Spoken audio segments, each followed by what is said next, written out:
She laughed at his rusted truck at 2 o'clock in the afternoon. By 6 o'clock that evening, that same truck was the only thing standing between her and death. But this isn't a story about a man rescuing a woman from floodwaters. This is a story about what happens when the most powerful woman in the room discovers she's been measuring the wrong things her entire life, and what it costs her to finally admit it. If you've ever been judged by what you drive, where you live, or what you wear, this story is for you. Drop your city in the comments. Let's see how far this goes. The highway into Willow Creek wasn't on any GPS shortlist for scenic routes. It was the kind of road that made luxury tires feel like a personal insult. 2 cracked lanes of old asphalt cutting through tobacco fields and pine stands, past hand-painted mailboxes and rust-streaked grain silos that hadn't held grain in 20 years. The kind of road that said, plainly and without apology, "You are not in the city anymore." Victoria Sterling had driven roads like this before, but only by accident, never by choice. She sat in the back seat of her black Escalade, laptop open, half-eaten protein bar on the center console beside her, phone pressed to one ear, and a set of architectural renderings spread across her knees. Outside, the Tennessee sky was doing something ominous. A green-gray shade that meteorologists on the radio were calling severe watch conditions, and that Victoria was calling an inconvenience. "Move the Hargrove call to Thursday," she said into the phone, "and tell Marcus that if the soil survey isn't on my desk before I land in Nashville, he should start updating his resume. I'm not joking, Dana. He does this every project." Her assistant's voice on the other end was careful, practiced. "Understood. Also, the county commissioner's office called again about the community meeting. They want to confirm you'll be presenting personally. I'll be there." Victoria shifted the renderings and looked out the window. "This deal closes in 6 weeks. I'm not sending a proxy to some town hall in a county that doesn't even have a Starbucks." She ended the call without a goodbye. That wasn't rudeness in her mind, it was efficiency. Goodbyes were for people with time to waste, and Victoria Sterling had not built a $2.3 billion real estate development company by wasting time.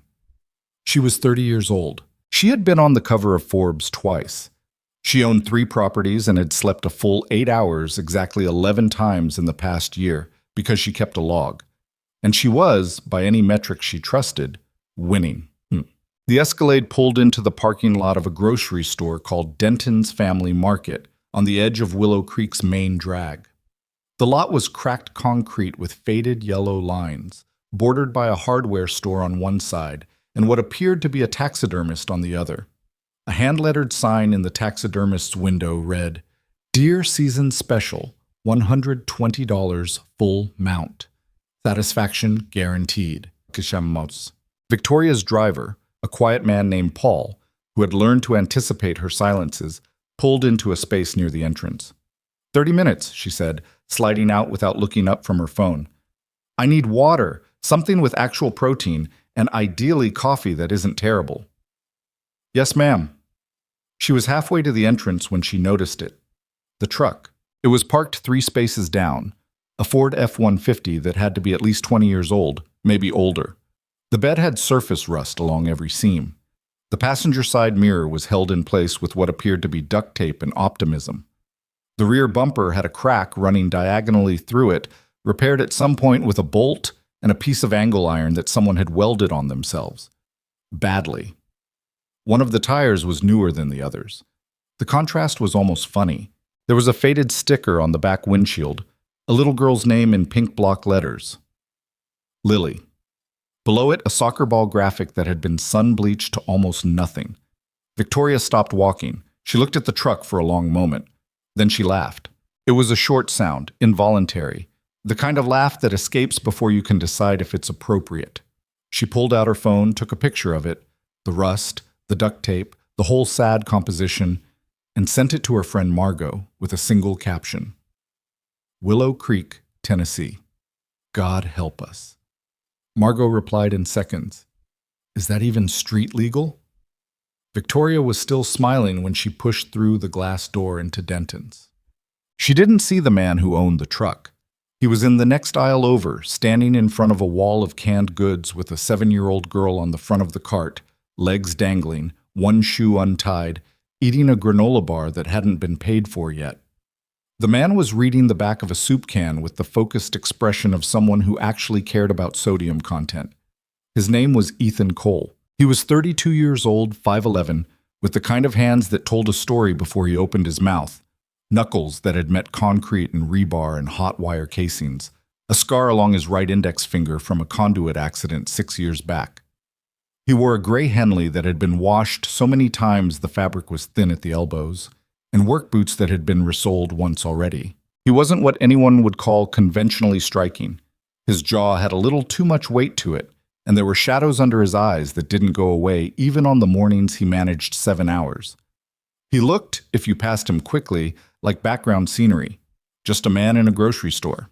But the girl on the front of the cart was laughing at something he'd said, really laughing, the full body kind, head tipping back. And he was watching her with an expression that most people wouldn't notice unless they were looking for it. Complete, undivided, unhurried love. "Dad," Lily said, recovering, wiping her eye. "You said noodle in a funny voice." "I say noodle normally. The noodle word is just funny on its own. You can't blame me for that. Say it again." "Noodle." She lost it again. He smiled, put the soup can back, and grabbed a different one. "Okay, that's your last free laugh. The rest costs 50 cents each." "I don't have 50 cents. "Then you better save them up." He moved the cart forward, turned the corner into the next aisle, and for one brief moment he was visible to anyone standing near the front of the store. Victoria was standing near the front of the store. She didn't register him. She was already on another call, already somewhere else in her head, already calculating the distance between Willow Creek and the rest of her life. They passed within 20 feet of each other. Nothing happened. That was the thing about the moments that changed everything. They almost always looked like nothing, right up until they didn't. The storm came fast. Victoria had been in the parking lot for less than 10 minutes when the sky did something she hadn't seen outside of news footage. The green-gray shade deepened, the wind went from absent to aggressive in about 30 seconds, and the temperature dropped enough that she felt it through her blazer. Her phone buzzed. "Dana, NWS just upgraded to flash flood warning, not watch. County roads may flood quickly. Recommend staying put." Victoria looked at the horizon, looked at her phone, looked at the time. She had a conference call at 7. She had dinner reservations in Nashville that had taken 3 weeks to secure. She had 47 unread emails and a life that did not stop moving simply because Tennessee couldn't manage its weather. She got in the Escalade. "The forecast looks rough," Paul said from the driver's seat. His voice had a careful quality. "We'll be at the hotel before it gets bad. Take Route 12. Route 12 goes through the lowlands near Carver Creek. If there's flooding..." "Paul." He went quiet. She opened her laptop. They made it 4 miles before the water appeared. It came from everywhere at once, the way flash floods do. Not a single source, but the whole landscape releasing at once. Water sheeting off fields that were already saturated, drains backing up, the road turning from road into river in a matter of minutes. Paul slowed the Escalade to a crawl, and Victoria finally looked up from her screen. The crossing ahead was submerged. The bridge over Carver Creek, a low-water bridge, the kind of crossing that looked perfectly reasonable when it was dry and became genuinely dangerous when it wasn't, had maybe 8 inches of water moving across it, maybe more. It was hard to tell in the rain. "We should turn back," Paul said. He wasn't asking. He was stating it in the tone of a man who had decided. "How deep is that?" "I can't tell from here, but that current..." "The Escalade has an elevated chassis. We can make it." "Ms. Sterling..." "Drive, Paul." The pause before he complied was the longest pause she'd ever heard from him. He pulled forward slowly. The water hit the tires, then the wheel wells, and for about 20 seconds it seemed like she might be right. The big SUV pushed through the rising water with the confidence of something that outweighed everything it touched. Then the engine died. It didn't sputter. It didn't cough. It just stopped. Mid-crossing, in the middle of 4 inches of fast-moving brown water that was becoming 5 inches while they sat there. The current rocked the vehicle gently, like a suggestion. "Paul." Her voice was very controlled. "Start it." He tried. The starter clicked, turned over, and died. Tried again. Same result. Hydrolock. Water in the intake, engine seized. Ms. Sterling, we need to get out of the vehicle. Now, before it gets deeper. She looked out the window. The water was brown and opaque and moving faster than it should have been. Somewhere upstream, a culvert had failed or a field drain had overflowed, and all of that displaced water was looking for somewhere to go and had found, specifically, this crossing. Get out on the upstream side, Paul said, already opening his door, the water immediately rushing in around his feet. Climb to the roof if you can't stand. Don't try to wade. Hold the vehicle. She did what he said. She was good in crises generally, but this was a different kind of crisis than conference rooms and contract negotiations. This was the kind that involved cold water and a current that pulled at her legs with more authority than anything she'd encountered in a boardroom. They made it to the roof of the Escalade, both of them. The rain was relentless and the water was still rising, and the vehicle was beginning to shudder slightly against the current. Not dramatically, not tipping over, just shuddering, like something reminding her it was not permanent. Paul had his phone out.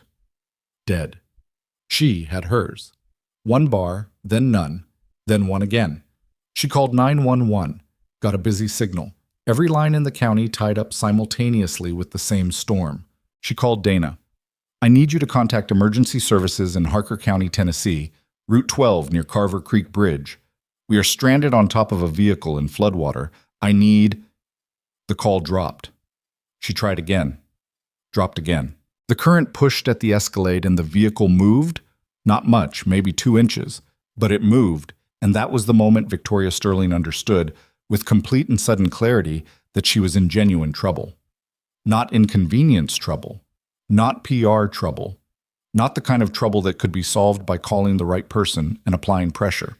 The kind of trouble that didn't care who she was. She sat on the roof of her $100,000 SUV in the rain, in a county she'd arrived in 4 hours ago, and she had no leverage and no exit and no next move.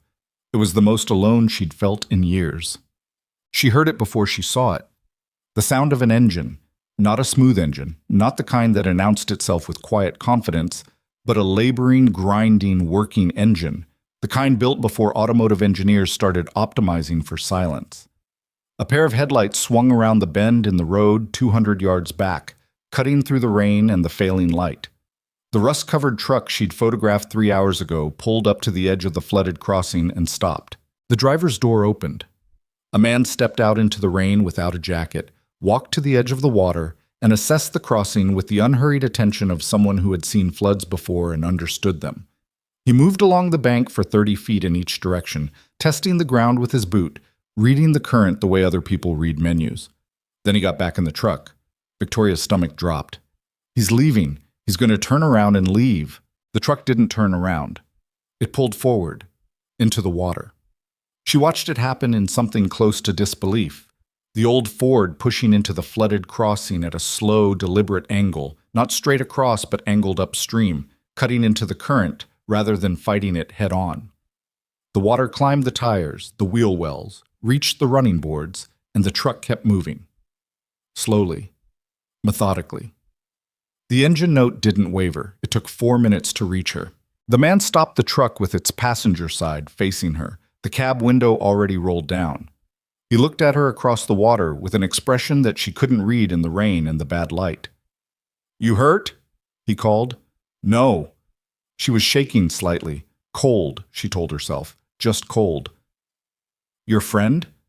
Paul beside her shook his head. "I'm fine." "Okay." The man looked at the water level, looked at the distance between the truck and the roof of the Escalade. "I'm going to pull alongside.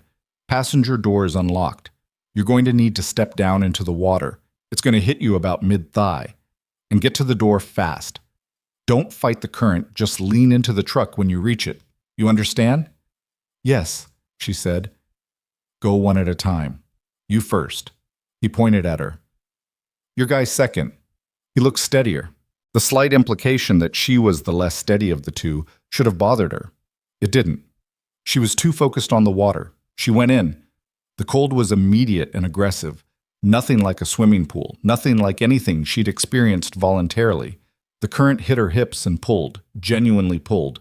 And for a second her feet found nothing solid and she grabbed the side mirror of the Escalade and recalibrated. "Don't stop," the man said. Calm, not urgent. "Keep moving. Current's not bad here. I parked in the slower water. She moved. 3 steps, 4, the water swirling around her waist now, and she hit the side of the truck and grabbed the door handle and pulled it open and got in. The cab was warm. It smelled like motor oil and something faintly sweet. A half-empty juice box on the back seat, a child's drawing tucked under a bungee cord on the dash, a little girl's backpack on the rear bench. The man was already helping Paul, talking him through the same crossing, same calm instructions. Paul made it in 30 seconds. The back door opened and closed. The truck reversed out of the crossing, engine working, tires finding grip on the submerged asphalt. The whole rescue had taken maybe 7 minutes. Victoria sat in the passenger seat dripping water onto cracked vinyl and watched the flooded crossing disappear behind them as the truck climbed back onto dry road. She turned to look at the driver. He was wet from the mid-chest down, shirt plastered to him, watching the road with the focused expression of someone still in the middle of a task. Not looking at her, not waiting for her reaction. "Thank you," she said. The words came out smaller than she intended. He nodded once.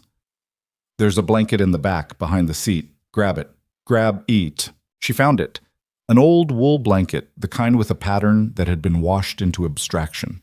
She wrapped it around her shoulders. For a moment she almost said something about the compensation she would arrange, the sum she would have her assistant transfer, the car that would obviously need to be recovered, and what that cost was something her company would cover entirely.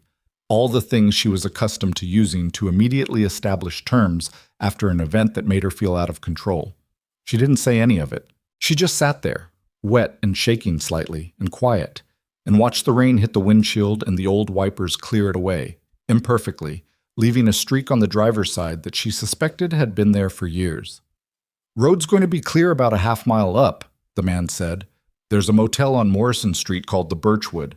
Nothing fancy, but it doesn't flood. I'd stay off 12 and 9 tonight." "Okay," she said. "You from Nashville?" "I'm in from New York, working on a development project in the county." He didn't respond to that, just drove. The silence wasn't uncomfortable exactly. It was just the silence of two people who were strangers, in a truck, after something that hadn't been part of anyone's plan. After a while she said, "How did you know to angle upstream?" He glanced at her briefly. "Reduces the cross-sectional pressure on the vehicle. You come in perpendicular, the current gets the full side profile. You come in angled, it catches less surface. Basic fluid dynamics." He said it without any performance, just stated it. She looked at him. "You've done this before. Twice. My neighbor's car, years ago. And a tractor. Different kind of problem, but same principle." He signaled, even though there was no other car within a mile, and turned onto Morrison Street. "There's the Birchwood." It was exactly what he'd described. Nothing fancy, a single-story motel with exterior doors and a hand-painted sign and a vacancy light that buzzed in the rain. He pulled into the lot and stopped. "Get dry, get warm," he said.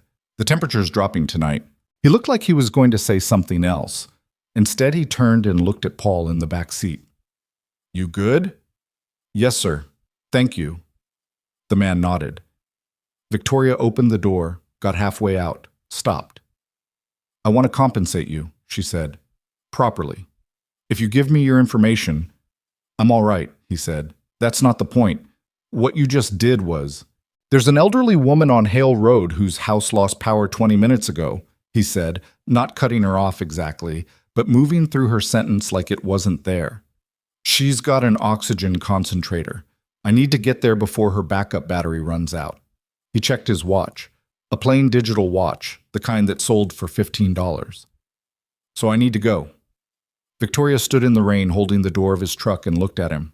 He wasn't performing anything. There was no calculation behind his eyes, no assessment of what this moment was worth, no angling for the follow-up conversation. He just needed to go because there was a woman on Hale Road who needed oxygen, and the clock was running. "What's your name?" she asked. "Ethan," he said. "Ethan Cole." She nodded slowly. "Victoria Sterling." Something briefly crossed his face. Not recognition, not the usual recalibration that happened when people put her name together with her company. Something closer to acknowledgement. Like she'd told him her name was Victoria, and he'd filed it as a fact. Nothing more. "Stay inside tonight," he said. "Storm's not done." He waited until she was clear of the door, Then he put the truck in reverse and pulled out of the lot. She stood in the rain for a few seconds watching the taillights disappear. Then she went inside. The Birchwood Motel had 19 rooms and one vending machine and a front desk manager named Gerald, who was 60-something, soft-spoken, and completely unsurprised to see a soaking wet woman walk in asking for 2 rooms. "Flood on Route 12?" he said. "Yes. 3rd one this month." He typed something slowly into a computer that sounded like it was suffering. "You get rescued, or did you make it out yourself?" "Someone pulled us out." Gerald nodded. "Old truck? Gray Ford?" She looked up. "Yes?" "That'd be Ethan Cole." He slid 2 key cards across the counter. "He does that. Knows how to read those crossings. Grew up around here. Used to flood worse than this when he was a kid. Him and his daddy used to pull people out before the county got a proper rescue team." He paused. "Of course, the county rescue team doesn't always move as fast as Ethan does." Victoria took the key cards. "Does he do this often?" Gerald considered the question. "Often enough that I keep his number on the wall." He nodded toward the board behind him, where a dozen handwritten numbers were pinned. 3rd one from the top. Ethan Cole. Emergency. Any hour. She looked at it for a moment. "He have family?" "Little girl, Lily. She's 7, sharp as a tack." Gerald smiled, the way people smiled about children who had done something specific and memorable. "She came in here last winter with a plate of Christmas cookies and a handwritten card. 7 years old, capital letters, perfect spelling. Card said, 'Thank you for letting Dad's customers stay warm.'" He shook his head. "Like this place was her dad's business." Victoria said nothing. "Room 11 and 12 are quiet. Ice machines at the end of the hall. There's a diner 2 blocks down called Millie's if you need food. They stay open during storms." She thanked him and walked to her room and peeled off her wet clothes and stood under a shower that took 3 minutes to get warm and then was too hot, but she didn't adjust it, just stood in it until she stopped shaking. She thought about the truck, the angle it had taken into the current, the calm voice telling her not to stop, keep moving, the juice box on the back seat, and the child's drawing clipped under the bungee cord on the dash. She thought about the woman on Hale Road and the oxygen concentrator. She thought about the digital watch. $15. She turned the shower off and stood in the steam for a while. Then she sat on the edge of the bed in a Birchwood Motel towel and opened her laptop on instinct, and the screen lit up with 49 unread emails, and the Hargrove call rescheduled, and Marcus's soil survey that had finally arrived, and the rendering for Phase 2 of the Willow Creek project, and all the machinery of her life waiting patiently for her to re-engage. She looked at it for a long moment, closed the laptop. Outside, the storm was still going. She could hear it working on the roof, rain coming in sheets, the parking lot lights making shifting shadows through the curtain gap. Somewhere on Hale Road, she knew, a rusted truck was parked outside a dark house, and a man with a $15 watch was inside making sure an old woman could breathe. Victoria Sterling sat in the dark and felt something she hadn't felt in a long time. She didn't have a word for it. Not quite shame, not quite admiration. Something in between. Something that didn't show up on any of her metrics. She lay back on the bed without turning the light on and listened to the rain until it was the only thing she was thinking about, which, for the first time in years, was genuinely nothing. The roads were still closed at 7 in the morning. Victoria found this out by opening the Birchwood's thin curtains and looking at Morrison Street, which had a foot of standing water at the far end and a county truck with flashing orange lights parked sideways across the intersection. A hand-lettered sign zip-tied to a sawhorse read, "Road closed. Do not enter." Below it, in smaller letters, someone had added, "We mean it this time." She had slept 4 hours, maybe 4.5. The rain had stopped somewhere around 3 in the morning, and the silence had woken her the way noise usually woke other people. Abruptly, disorienting, the absence of something she'd gotten used to. She'd lain there in the dark, staring at the ceiling tiles, and thinking about things she hadn't planned to think about, which was the worst kind of thinking. She showered again, dressed, and walked 2 blocks to Millie's Diner. It was the kind of place that had been open since before she was born and would probably outlast her. Counter seating along one wall, booths along the other, a specials board in handwriting so practiced it almost looked printed. The smell hit her at the door. Coffee, bacon grease, something with cinnamon. Every table was full. The storm had apparently driven half of Willow Creek indoors simultaneously, and Millie's had absorbed them all with the indifferent competence of a place that had handled worse. The hostess, a teenager with a ponytail and the expression of someone who had been awake since 4, pointed her toward a single open stool at the counter. Victoria sat down, and a coffee mug appeared in front of her within 30 seconds, filled before she asked. She wrapped both hands around it and looked at the menu, which was laminated and had a crack running through the breakfast section. The man 2 stools over was talking to the woman beside him about the Carver Creek crossing. "Third vehicle this week," he was saying. "County keeps saying they're going to put up a barrier. They've been saying that for 6 years. "Ethan pull anyone out last night?" the woman asked. "Lady from out of town, her driver too, black Escalade, thing's probably halfway to Kentucky by now." Victoria kept her eyes on the menu. "He get Mrs. Paulson sorted out after?" "Went straight there, far as I know. Jesse said he saw the truck on Hale Road around 9. "That woman's kids live 4 hours away. She'd been sitting in the dark for 3 hours by the time the power came back." The man shook his head. "Good thing he keeps that generator in the truck bed." Victoria set down the menu. She ordered eggs and toast without tasting either of them, paid, and walked back to the motel thinking about a generator in a truck bed. The deliberateness of it. The fact that it wasn't preparation for one emergency, but for all emergencies. The kind of readiness that came from years of living in a place and deciding, at some quiet, unmeasured point, that you were responsible for it. She had never lived that way. She had always lived in the direction of away. Paul met her in the parking lot. His suit was badly wrinkled, and he looked like a man who had made the best of a situation he hadn't signed up for. "County says Route 9 should open by noon," he said. "Route 12 won't be clear until tomorrow. I've arranged a tow for the Escalade. Recovery crew can get to it once the water drops." "Fine." She looked at the flooded end of the street. "I'm staying." Paul paused. "The hotel in Nashville. Cancel it. Book me here through the weekend. Both rooms." She looked at him. "Unless you want to drive back to Nashville." He considered. "I'll stay." "Okay." She turned back toward the motel. "I have work to do." She did have work to do. That wasn't a lie or an excuse.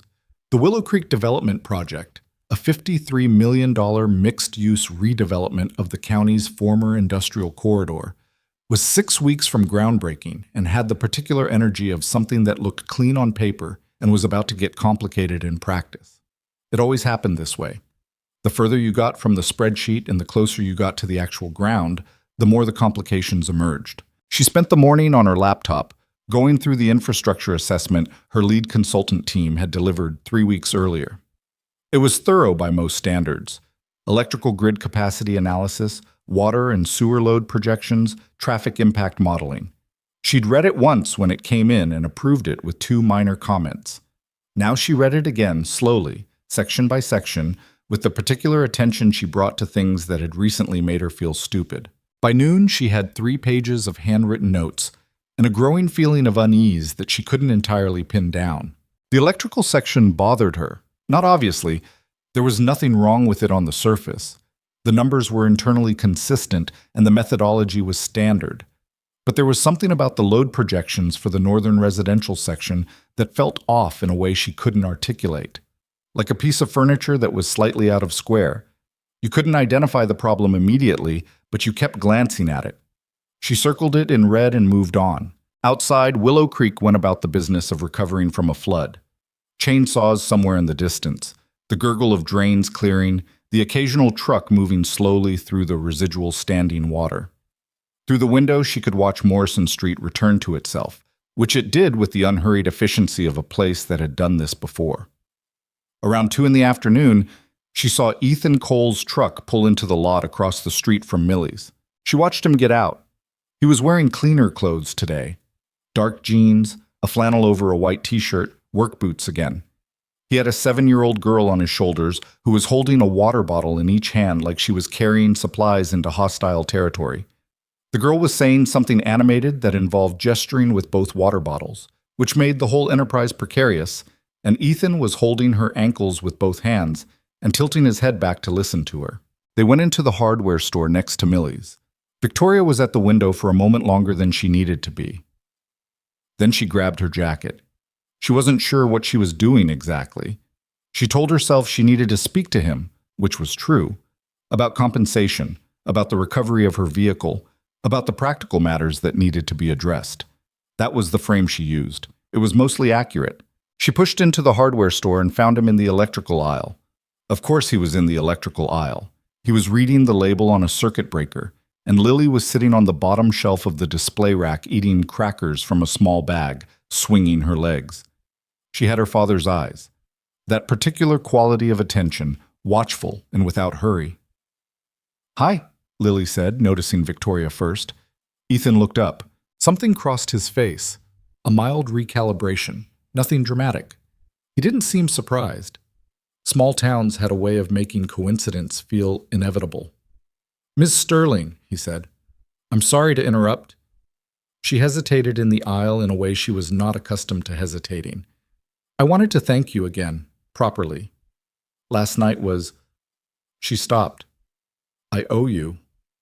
"You really don't," he said, same tone as the night before. Flat, not unkind. "Ethan," she used his name deliberately. "You drove into a flooded crossing to pull a stranger off a car roof. That's not something I can just—" "Are you the lady from the truck?" Lily asked. Victoria looked at her. "Yes, I am." Lily considered this with the forensic seriousness that 7-year-olds brought to new information. "Dad said you were stuck on top of your car." "I was." "Was it scary?" An honest question. Victoria had the fleeting impulse to give the adult answer. It was a situation I managed, and instead said, "Yes, it was pretty scary." Lily nodded. "Dad's good at floods," she said, without any particular pride. Just as a fact, the same way she might have said Dad's good at pancakes. "I noticed," Victoria said. Ethan had gone back to reading the circuit breaker. She watched him for a moment. The focus, the efficiency, the complete absence of performance. "Can I ask you something?" she said. "Sure." "The electrical assessment for the Route 7 development corridor. Have you heard anything about it from anyone in town?" He looked up again. His expression shifted in a way that was hard to read, not closed off. More like he'd changed gears. "Why?" "I've been reviewing it this morning. Something in the northern load projections is bothering me, and I can't place it." She paused. "You're an electrician, right? That's what Gerald at the Birchwood told me." "Among other things." He set the circuit breaker down and looked at her steadily. "What specifically is bothering you?" "The demand calculations for the residential section. The methodology looks standard, but the numbers feel low set," he said. She stopped. "Yes, low." He held her gaze for a second, and something passed between them. Not warmth exactly, but recognition. The specific recognition of two people who had both noticed the same thing and were now aware that the other had noticed it.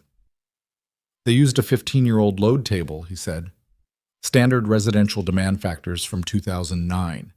They didn't account for the EV charging load, the heat pump conversions, or the new HVAC standards in the current county code."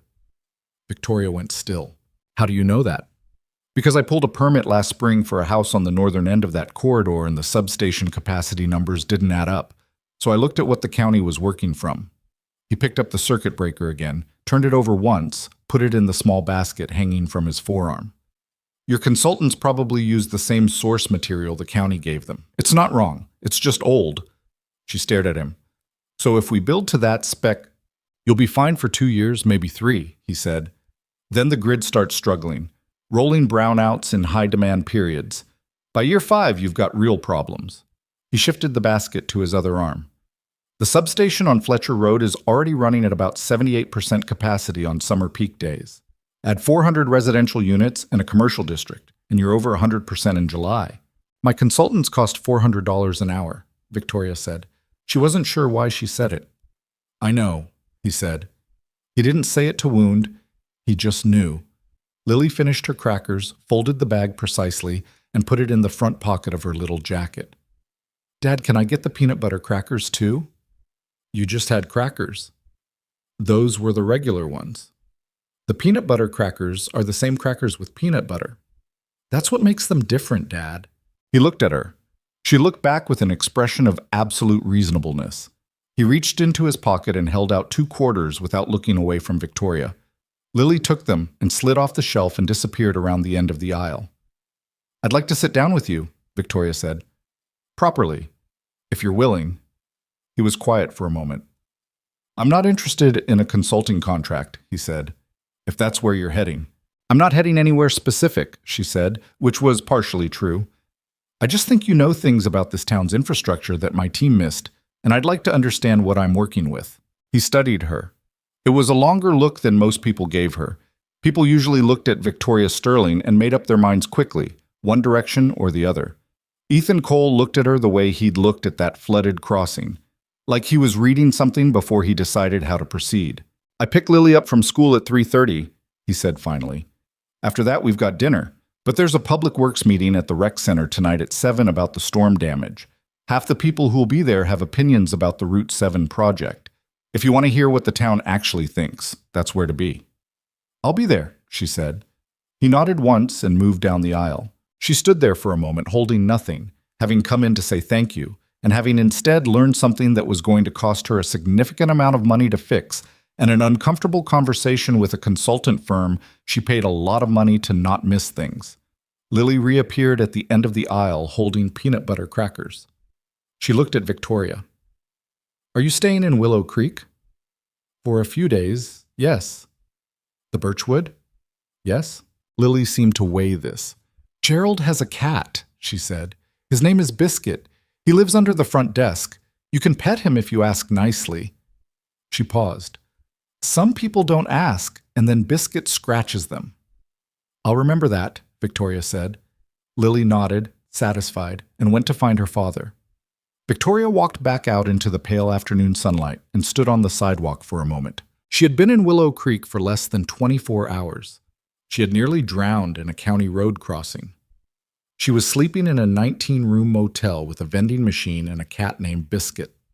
Her $100,000 vehicle was currently sitting in floodwater waiting for a recovery crew. Her best consultants had just been quietly, completely, and without any drama outworked by a man reading circuit breaker labels in a hardware store. She pulled out her phone and called her infrastructure consultant, a man named Dale Whitford, who had been billing her company at $4.20 an hour for 7 years. He answered on the second ring. "Victoria, I was just about to—" "The residential load projections for the Route 7 northern section," she said. "What demand factor table did you use?" A brief pause. "Standard residential? The county provided baseline data, updated for current. What year is the table?" Another pause.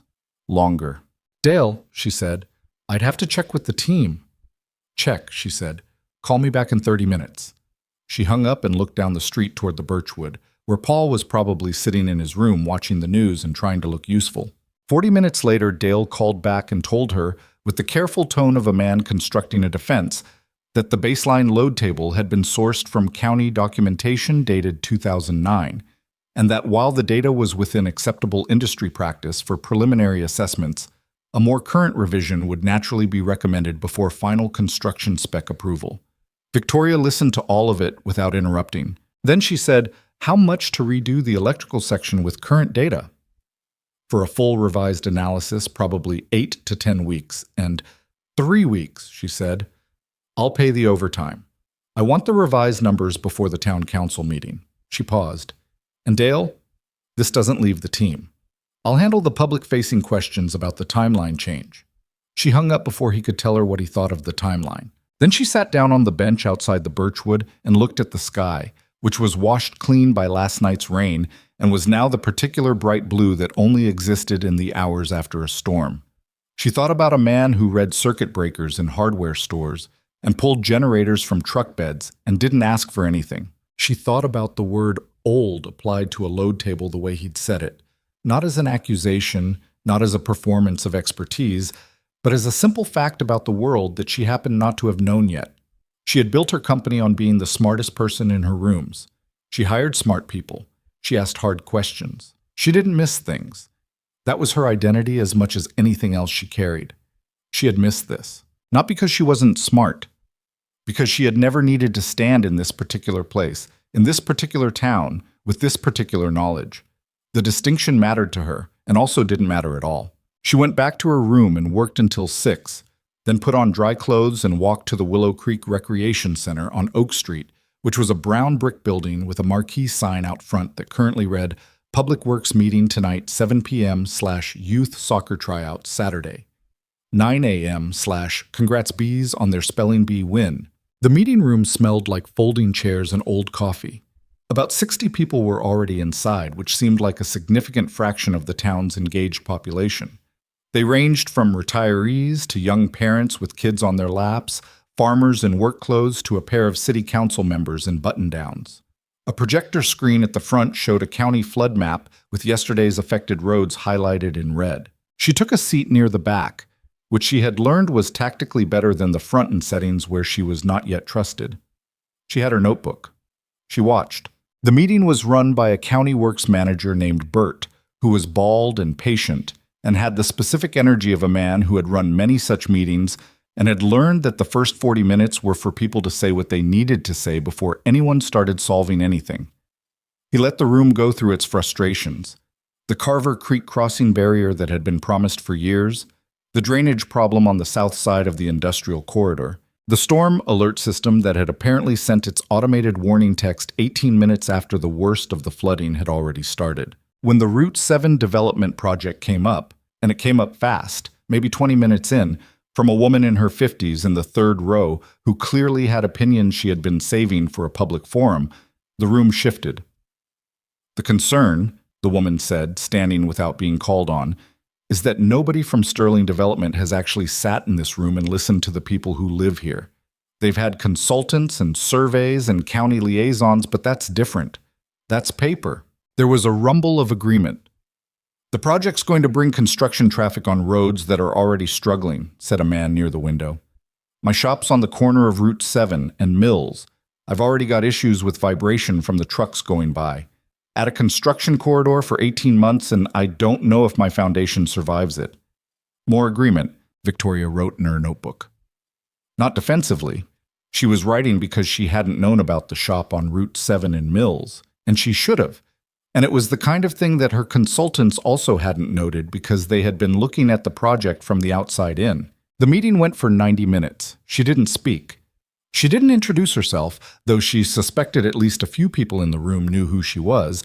A couple of them had glanced at her in the way people glanced at someone they recognized from a photograph. Ethan was there. She hadn't seen him come in. He was sitting 4 rows ahead of her on the opposite side, arms crossed, listening. He didn't speak either for most of the meeting. When Bert finally opened the floor for anything else, Ethan raised his hand once and stood.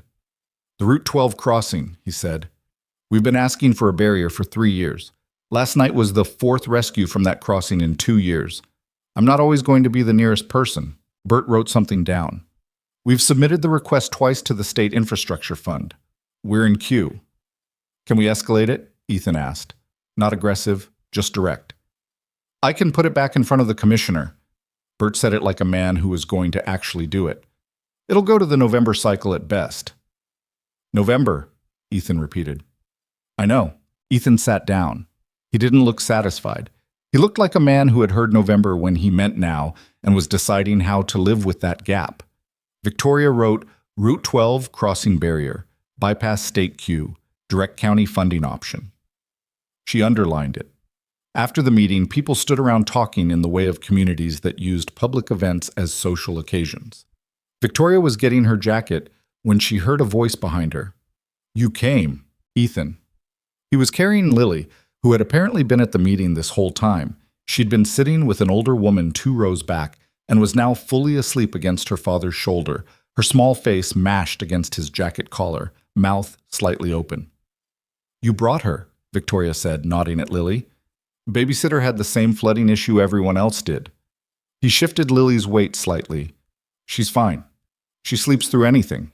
Victoria looked at the sleeping child for a moment. There was something about the weight of her against him. The way he held her without thinking about it, adjusted for her automatically, kept his voice low without appearing to try. You heard what Marjorie said about the consultants, he said. It wasn't a question. I did. She's not wrong. I know. Victoria pulled on her jacket. I know she's not. He studied her with that same reading the current quality. Most people in your position get defensive. I have a long drive back to New York, she said. I'd rather spend it knowing what I actually built than defending something I got wrong. Something shifted in his expression. Not warmth, that was too easy a word for it. Something less resolved than warmth. More like, The electrical issue, he said. You called your consultants. This afternoon. And? They confirmed the table was from 2009. They're redoing the analysis. He nodded slowly, a quiet nod, the kind that wasn't approval exactly, more like acknowledgement that a thing had been done that needed doing. You said you weren't interested in a consulting contract, she said. I'm not. What are you interested in? He looked at her for a long moment. Lily stirred slightly against his shoulder, made a small sound, settled back into sleep. Getting home, he said. It's a school night. He said goodnight without ceremony and walked out of the rec center into the dark parking lot.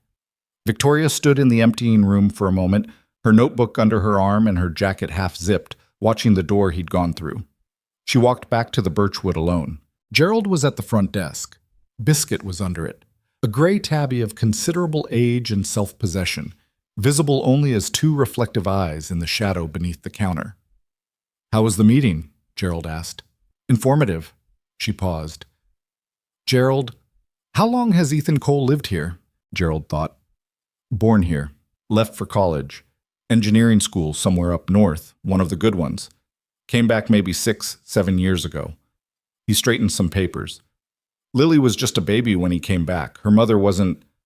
He paused. That's not my story to tell. No, she agreed. He could have gone anywhere, Gerald said. Smart as he is. People around here know it, even if they don't say it much.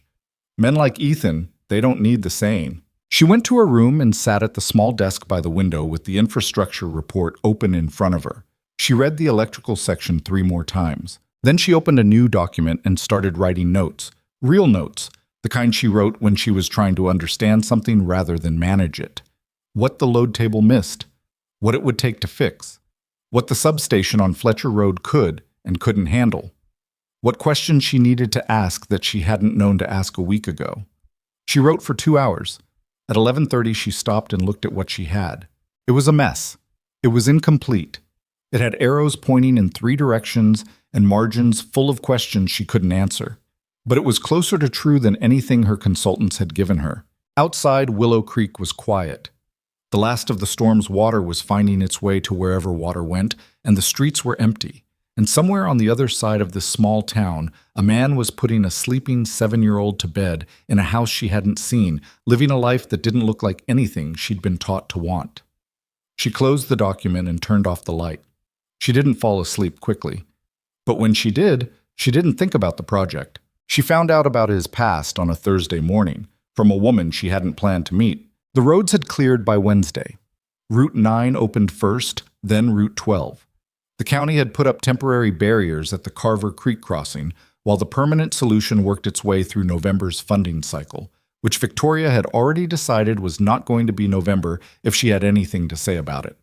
The Escalade had been recovered, dried out, and declared a total loss by the insurance adjuster who drove down from Nashville on Tuesday afternoon and spent 20 minutes walking around it with the expression of a man confirming something he already knew. She had rented a Jeep from a place in the next county over and moved her work to the Birchwood small breakfast room, which Gerald unlocked for her each morning without being asked. She had stopped explaining herself. Gerald had stopped asking. Biscuit now appeared on the chair beside her at roughly 9 each morning and sat there until he got bored, which was his schedule and not subject to negotiation. The work had shifted. That was the only way she knew how to describe it to herself. 3 days ago, she had been reviewing a project she believed was essentially sound, with some minor adjustments needed in the community engagement strategy. Now she was pulling at a thread that kept producing more thread. The electrical issue was the first thing, but once she started looking at the project from the ground up rather than the model down, other things surfaced. The drainage plan for the commercial corridor, the traffic routing during construction, the loading dock placement for the anchor retail space, which she now knew would put delivery trucks directly through the neighborhood where the man with the vibrating foundation lived 6 days a week. She had 3 calls with Dale Whitford's team in 2 days. She had started keeping a second notebook specifically for questions she needed to ask people who actually lived here. That was why she was at the Willow Creek Public Library on Thursday morning. She wanted the county's historical infrastructure records, the original grid maps, the substation expansion history, anything that gave her the picture Dale's team had worked around. The librarian directed her to a woman named Ruth Castellano, who managed the county archive room in the library's back section and had the organized, proprietorial energy of someone who had been the only person who knew where things were for a very long time. Ruth was 63, with reading glasses on a beaded chain, and she pulled the infrastructure files without being asked twice. She also, without being asked at all, made a pot of coffee on a small machine on the archive room's side table and poured Victoria a cup before sitting down with her own and asking, with complete directness, "You're the Sterling Development woman." "Yes," Victoria said. "I figured." Ruth looked at her over her glasses. "You're the first person from that company who's been in this building." "I know," Victoria said. "That's part of why I'm here." Ruth seemed to accept this. She watched Victoria open the first folder of grid maps and said, "You know, the last person who sat in that chair asking about the substation capacity was Ethan Cole, about a year and a half ago." Victoria looked up. "He was working on something," Ruth said, with the tone of someone deciding how much to share. "A report. Voluntary. No one commissioned it. He just got concerned about what he was seeing in the permit applications coming through, and he put together an analysis of where the grid was heading." She sipped her coffee. "He submitted it to the county planning board." "What did they do with it?" "Filed it." Ruth said the word with a particular flatness that communicated everything. "Thanked him for his time and filed it. That was 14 months ago." She paused. "I made a copy. It's in the third folder down." Victoria found it. 42 pages, printed on standard paper, with hand-drawn diagrams in the margins where the printed figures weren't sufficient. The cover page said, "Harker County Northern Corridor Infrastructure Capacity Assessment, Independent Review, E-Cole." No title, no credentials listed. Just a name and a date and 42 pages of the most organized technical analysis she had read in years, including from people she paid significantly to produce organized technical analysis. She read the executive summary twice. Then she read the methodology section. Then she sat back in the archive room chair and looked at the water stain on the ceiling tile above her. He had identified the load table problem 14 months ago. He had identified 3 additional capacity constraints she hadn't seen yet. He had projected the failure timeline with enough specificity that she could have used it in a board presentation with minor reformatting. He had also, and this was the part that stopped her, identified the Carver Creek crossing as a flood risk and recommended a barrier with engineering calculations to support the cost estimate. All of it filed, thanked for his time. "Ruth," she said carefully, "what did Ethan do before he came back to Willow Creek?" Ruth set down her coffee cup. She looked at Victoria for a moment with the assessing gaze of someone deciding if the person in front of her deserved the real answer. "You should probably ask him that yourself," she said. "But since you're sitting here with that report in your hand, I'll tell you what's a matter of public record." She leaned back in her chair. He had a career with a regional infrastructure firm out of Memphis, Harlan Cross Engineering, one of the bigger ones in the Mid-South. He was their lead systems engineer on a highway corridor project in Mississippi. Major state contract, multi-year. He would have been, 25? 26 when he led that project. What happened? Ruth looked at her steadily. He found something wrong. In the electrical infrastructure design for the corridor's service facilities, there was a fundamental grounding fault in the design spec that had been signed off by 3 senior engineers above him and approved by the state contractor. He flagged it internally. She paused. Nobody moved on it. Victoria was very still. He escalated it. Still nothing. So he documented it formally and went to the State Infrastructure Oversight Board. Ruth picked up her coffee cup again, turned it in her hands without drinking from it. The company found out before the board responded. They let him go. Called it a restructuring.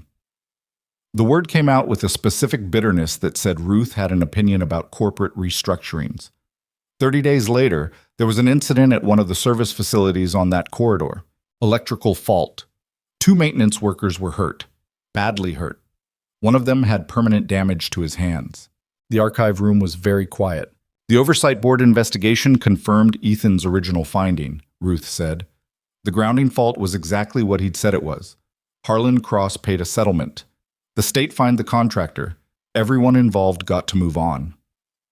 She set down the cup. Except Ethan. He had a non-disparagement agreement in his severance. Standard language. His lawyer told him it was unenforceable, but fighting it would have cost more than it was worth. By then his wife had left. He had Lily to raise, and the industry is small enough that Harlan Cross's reach was long enough. She shook her head. He didn't hide from it. He just stopped fighting it, came home. Victoria looked at the 42-page report in her hands. He never told anyone here the whole story, Ruth added. People know pieces. I know more than most because he helped me redo the wiring in this building 2 years ago, and we talked. She smiled faintly. He charged me materials only. Said the electrical code the previous contractor used was from 1987, and it was making him nervous. Victoria looked down at the report again, at the hand-drawn diagrams in the margins, at the date. 14 months ago, when Ethan Cole had sat somewhere and put 42 pages together for a planning board that had thanked him and filed it. She thought about what that cost. Not the hours. She understood hours. She understood the particular kind of labor that came from caring enough about something to document it formally when you had no institutional backing and no professional title and nothing to gain except the chance that someone would listen. She thought about the two men with damaged hands. She thought about the way he had said your consultants used a 2009 table, not as an accusation, not with any edge of bitterness, just as a fact about the world. A man who had been proved right at great personal cost and had not apparently let being proved right become the most important thing about him. She stood up, thanked Ruth, and left the report on the table, then stopped and turned back. Can I make a copy of this? Ruth was already reaching for the machine. The town council meeting was the following evening. Sterling Development's presentation of the Route 7 project had been on the agenda for 3 weeks, and Victoria had intended to fly in from New York the morning of, present, and fly back out the same day. That version of events had been replaced by a version involving a flooded truck crossing and a motel cat and 42 pages of ignored analysis. And now she was sitting in Willow Creek 4 days before the meeting trying to figure out what she was going to say. She found Ethan at the diner the next morning. She didn't engineer it. She just went to Millie's for breakfast because it was the best food available, and he was already there, in a booth near the back, reading something on his phone with a mug of coffee. The diner was half full, the morning rush thinning out. She stopped at his booth. He looked up. "Can I sit down?" she asked. He gestured at the bench across from him. She sat. The waitress, not the teenager, this one was older, named Pat, who had the no-nonsense efficiency of someone who had been doing this for decades, appeared and refilled Ethan's coffee and looked at Victoria. "Coffee," Victoria said, "and whatever he's having." Ethan glanced at her, mildly surprised. "Biscuits and gravy." "That's fine." Pat left. Victoria put the copied report on the table between them. He looked at it. His expression didn't change dramatically, a slight tightening around the eyes, recognition, and something carefully neutral coming down over it. "Ruth," he said. "She thought I should see it." He picked up his coffee and didn't say anything for a moment. "It's thorough," Victoria said. "It's better than what my team produced, and they had a full budget and 6 weeks. Your team had a different job," he said. "They were confirming a plan. I was trying to understand a problem. The planning board had this for over a year. I know. They did nothing with it. I know that too." His voice was even, not resigned. Something flatter than resignation. The equanimity of a man who had already spent his feelings on this particular disappointment and come out the other side. "Were you going to mention it?" she asked. "To me, I mean." Before the council meeting. He turned the coffee cup in his hands, a gesture she was starting to recognize. The way he handled objects when he was choosing his words carefully. "I was thinking about it," he said finally. "What stopped you?" He looked at her directly. "I didn't know if you were the kind of person who wanted to hear it."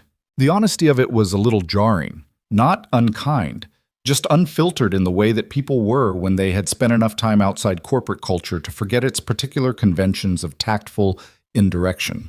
"I've been rethinking the whole project," she said, "since the hardware store, since the public works meeting." She paused.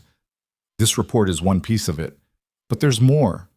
The commercial drainage, the construction routing, the loading dock placement. I've been pulling at it all week. He was quiet for a moment. The drainage issue on the commercial corridor is connected to the electrical issue, he said. The water management plan routes run off toward the Elkins Basin, but the basin's already at capacity in heavy rain, which you saw Tuesday night. He picked up his coffee. If the commercial corridor is built to the current plan, you're adding impervious surface without adequate detention.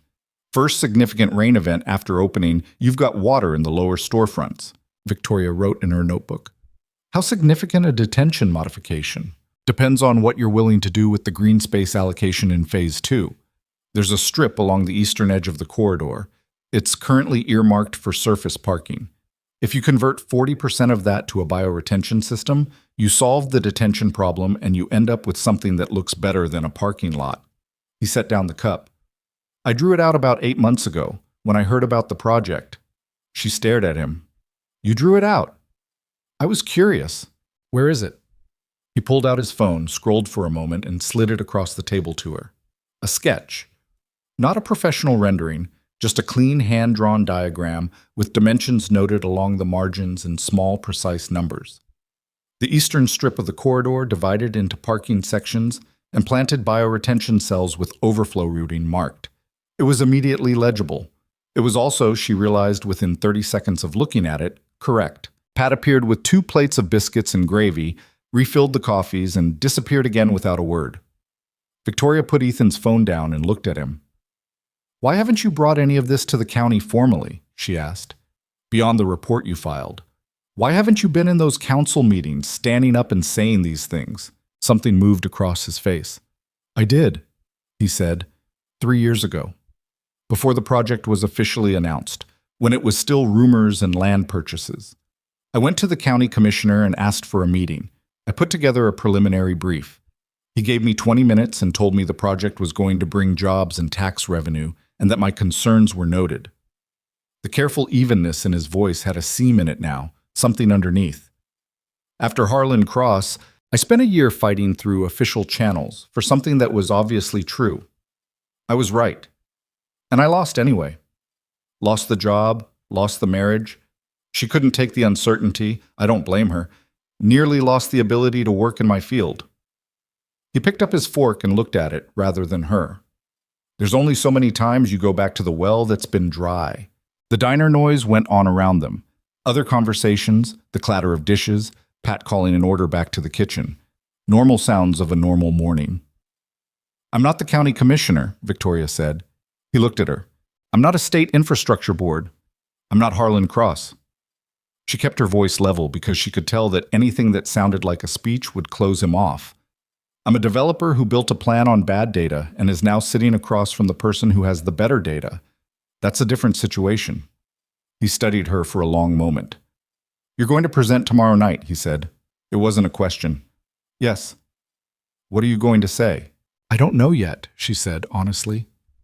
I know I can't present the original plan. The electrical section alone is enough to make the whole infrastructure approach unreliable. But I'm also not going to stand up in front of this town and announce a full redesign when I don't have the redesign yet. She paused. I'm going to have to say that the timeline is changing. He was quiet, looking at his plate. People here are going to see that as the company backing out, he said, or stalling. Either way, they'll read it as bad faith. I know. The trust isn't there to begin with. This kind of project, coming into a small town, people have seen it go wrong before. They've seen developers make promises and deliver something different or deliver nothing. That's the room you're walking into. I know that too. Then why are you telling me this? She thought about how to answer that. The honest answer was complicated, and she was not accustomed to complicated honesty in professional contexts. She had spent a decade learning to be strategically direct, which was a different thing. Because you've been right about everything, she said. The electrical table, the drainage, the crossing barrier, everything you've seen about this town's infrastructure has been accurate. And you wrote 42 pages about it, and no one listened. She held his gaze. I'm listening. I don't know yet what that means practically, but I wanted you to know that before I walk into that meeting. The seam in his composure didn't widen, but it didn't close either. He sat with what she'd said for a moment, in the way of someone deciding if they believed it. Then he picked up his fork and ate. She ate too. The biscuits and gravy were the best thing she'd had in days, which she hadn't expected, and she told Pat so when she came to refill the coffee, and Pat said, "I know, hun," with the complete absence of surprise. They were almost done when Ethan said, without preamble, "The presentation. If you're going to acknowledge the infrastructure problems, you need specifics. General language about a revised plan will land like the county commissioner saying your concerns are noted." "I agree. I can give you the specifics." She looked at him. "What do you mean?" "I mean, I'll sit down with you tonight and go through what I have. The electrical analysis, the drainage sketch, the substation projections. You can use whatever helps. You don't have to call it mine. You can say it came from a local infrastructure review, which is accurate enough." He said it matter-of-factly, like a man offering to help carry something heavy, because he could see that it needed carrying. "Why would you do that?" she asked. He was quiet for a moment. He looked out the diner window at the morning street of Willow Creek, the hardware store, the taxidermist, Denton's family market down the block, the water stain still drying on the asphalt from 2 days ago. "Because if this project gets built wrong, the people who live here deal with it for 30 years, he said. "And I live here." It wasn't about her. She understood that completely, and it didn't bother her at all. "Tonight, then," she said. "Where?" "My place is fine. Lily goes to bed at 8:30. He picked up the check before she could reach it. She opened her mouth and he shook his head. "It's a $10 breakfast." She left the tip. His house was on a street called Maple Run, which was exactly what it sounded like. A quiet residential street with old maple trees and modest houses set back from the road with varying levels of lawn ambition. His was a white 2-story with a covered porch, visually unremarkable in every way except for the yard, which had a raised vegetable bed along the south fence that was clearly tended with real attention, and a set of wind chimes hanging from the porch eave that were the sound equivalent of the yard, unhurried, purposeful, pleasant without trying to be. She knocked at 7:30. Lily answered the door in pajamas and looked at her with the frank assessment of a child evaluating an unexpected adult. "Dad said you were coming," she said. "Did you pet Biscuit yet?" "I have," Victoria said. 3 times this week." Lily seemed to find this satisfactory. "He scratched me once, but we're friends now." She stepped back. "Dad's in the kitchen." The house was not clean in the way of a house prepared for a visitor.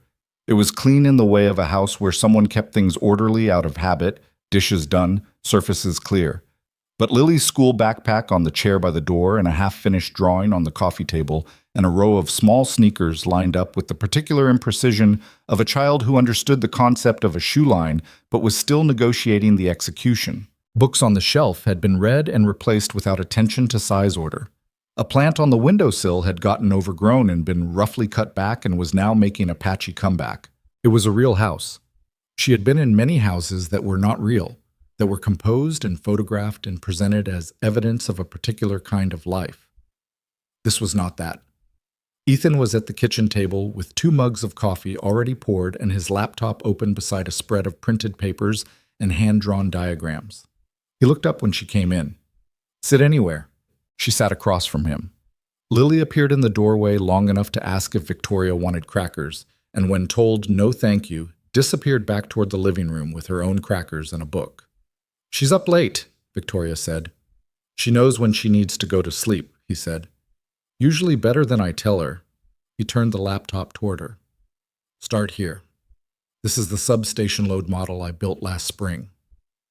They worked for 2.5 hours. It was not a comfortable process in any conventional sense. He was precise to the point of bluntness.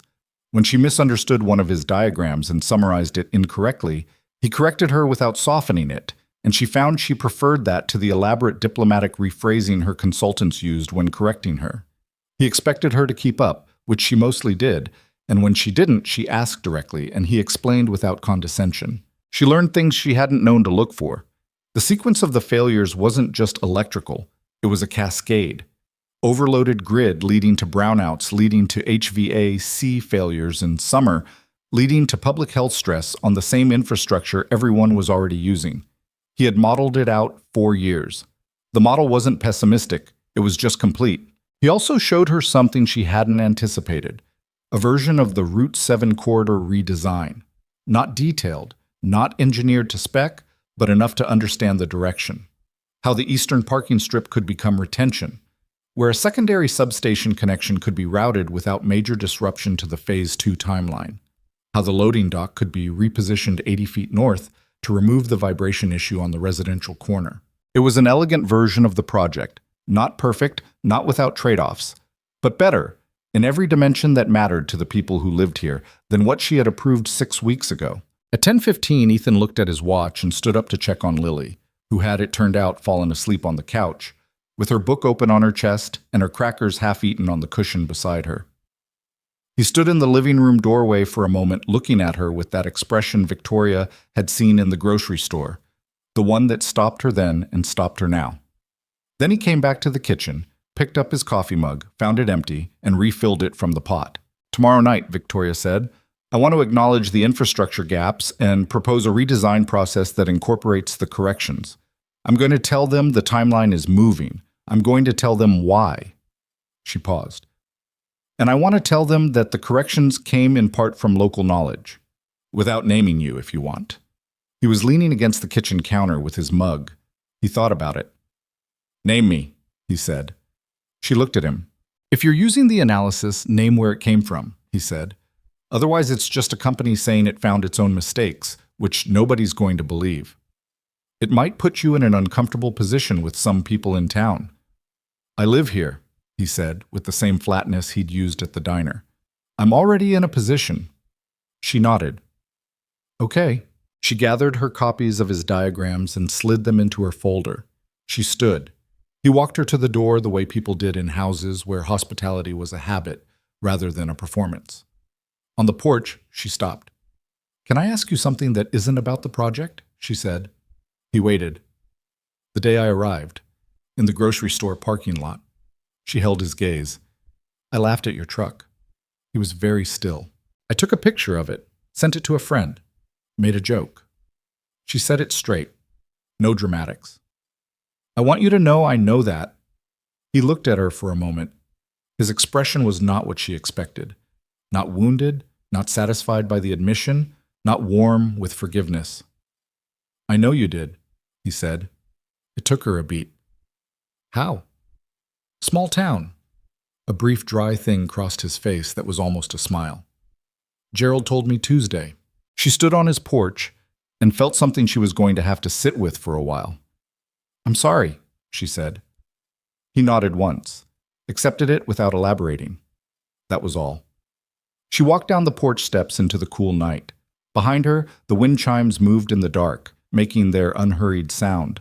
The town council meeting was at 7 the following evening. Victoria arrived at 6:45, set up the projector, and sat at the presenters' table watching the room fill. She had rewritten the presentation 3 times since this morning. The version on her laptop now bore almost no resemblance to the polished 40-slide deck her communications team had prepared in New York. This one had 31 slides. 7 of them were new, built in the past 48 hours. 3 of them were based on diagrams drawn by hand in Ethan Cole's kitchen. She had not told her New York team what she was doing. Dana had called twice. She had let it go to voicemail. The room filled. 60 people, then 70. Marjorie from the council meeting was in the 3rd row again. The man from the corner shop on Route 7 and Mills. Gerald, who had apparently closed the motel desk early to attend. Ruth from the library. Ethan came in at 6:58 and sat near the back. Lily was not with him. She was at school in the morning, which meant she was at a neighbor's tonight, which meant Ethan Cole had found a babysitter and come to a town council meeting alone to watch a presentation based partly on his own work. Victoria looked at him across the room. He looked back. Gave her nothing. No nod, no encouragement, no warning, just steady attention. The mayor called the meeting to order. She stood up. "Good evening," she said. "My name is Victoria Sterling. I'm the CEO of Sterling Development, and we're the company behind the Route 7 redevelopment proposal you've been hearing about." She paused, looking at the room, not performing calm, actually finding it, in that specific way that came when you had decided to tell the truth and stopped dreading it. "I want to start tonight by telling you that the plan I was going to present to you 3 weeks ago was wrong. Not wrong in intent. I believe in this project, and I believe it can genuinely benefit this community, but wrong in some of its foundations. And I want to explain exactly how that happened and exactly what we're doing about it. Boss. The room was very quiet. 6 weeks ago, she said, my company hired an experienced consulting firm to assess the infrastructure requirements for this corridor. They did a thorough job by industry standards. The problem is that industry standards in this case included a residential electrical load table from 2009 that doesn't account for current demand factors. My consultants didn't catch it. I didn't catch it. She clicked to the first new slide, the load projection comparison, Dale's numbers alongside the corrected figures Ethan had built. An independent local infrastructure review caught it 14 months ago and submitted it to the county planning board where it was filed without action. Marjorie in the third row made a sound that was not quite a word. The man who did that review is named Ethan Cole, Victoria said. Some of you know him. He identified not only the electrical load issue, but several additional infrastructure concerns that my team missed. I've spent the past week reviewing his analysis. He's right about all of it. She looked at the room. I'm not standing here to manage your reaction to that. I'm telling you because you deserve to know where the better information came from, and it didn't come from my expensive consultants. It came from someone who lives in this town and has been paying attention to it for years. She found Ethan in the back of the room. He was looking at the projection screen with an expression she could not read from this distance. Tonight, she said, I'm going to walk you through what the problems are, what the corrected approach looks like, and what the new timeline means. The project is not dead, but it's not what I showed you on paper 3 weeks ago. What I want to propose tonight is something better. I want you to hold me to it. She clicked to the next slide. Outside, the Tennessee evening pressed against the rec center's high windows. Spring dark, quiet, the smell of everything that had grown up after the rain. Inside, 60-something people who had learned to be skeptical of developers making promises sat and listened to one of them tell a harder, truer version of the story. And in the back row, a man who had written 42 pages that no one read sat with his arms crossed and his face carefully neutral, watching the room absorb something he had known for a long time finally reach the ears that could act on it. The applause at the end of the presentation was not the kind Victoria was accustomed to. She had presented to boards, to investors, to city councils in 3 states and 2 countries. That applause was a specific sound, polished, brief, the social lubricant of rooms where everyone already knew the outcome. This was different. It started slowly, from the back, and spread with the irregular rhythm of people deciding something rather than performing it. Not a standing ovation. Not unanimous. Marjorie in the third row clapped once, stopped, then clapped again like she was testing the temperature of the water. The man from the corner shop on Route 7 and Mills sat with his arms crossed for a moment before he let them uncross. It was the applause of people who had been surprised and hadn't decided yet what to do with that. Victoria stood at the front of the room and let it settle. The questions came after. 40 minutes of them, pointed and specific in the way of people who had been thinking about this project for months, and finally had someone in the room who seemed to be answering rather than managing. She fielded them steadily. The drainage timeline to the substation upgrade funding, the construction routing. When she didn't know an answer, she said so, which surprised people, and wrote the question in her notebook, which surprised them more. One man near the middle, she didn't know his name, hadn't seen him before, stood up and asked, with the particular directness of someone who had been burned before, "How do we know you don't come back in 6 months with the original plan and tell us the redesign wasn't feasible?" The room got quiet in a specific way. Victoria thought about the version of herself who had laughed in a parking lot a week ago, who had told a driver to go through a flooded crossing because a conference call waited in Nashville, who had read a 40-page infrastructure report and written 2 minor comments in the margin. "You don't," she said. "Not based on tonight. You're going to have to watch." She paused. "What I can tell you is that the revised plan will be presented to a community review panel before it goes to the county. That panel will include residents who can reject it. I'll put that in writing before I leave Willow Creek." The man sat down without fully committing to satisfaction, which was reasonable and honest of him. Ethan was gone by the time the formal session ended. She caught a glimpse of him heading for the exit during the last round of questions. Not leaving early, she thought, just slipping out in the way of someone who had gotten what they came for and didn't need the aftermath. She didn't try to catch him. There would be time. What she didn't expect was Marjorie. The woman found her while she was packing up the laptop, appearing at the edge of the presenter's table with the directness of someone who had decided to have a conversation and was not going to be deflected by small talk. She was 50-something, broad-shouldered, with the slightly weathered look of a person who spent time outdoors, and she looked at Victoria with an expression that was not warm, but was not hostile either, something between assessment and acknowledgement. "Marjorie Tran," she said. "I run the Small Business Coalition here. 23 businesses on and around the Route 7 corridor." "I know who you are," Victoria said. "You asked about community engagement at the Public Works meeting." Marjorie blinked, briefly surprised. "You were there?" "In the back." Marjorie looked at her for a moment. "You weren't supposed to be there." "No." A beat.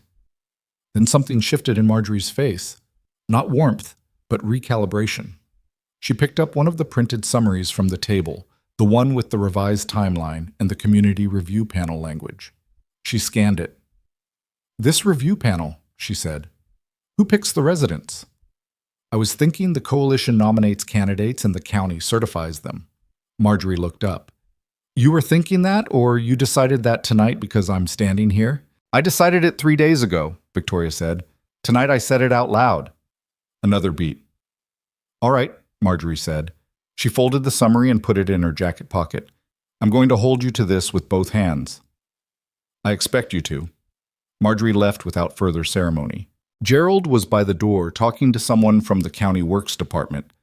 He caught Victoria's eye as she passed and gave her a nod.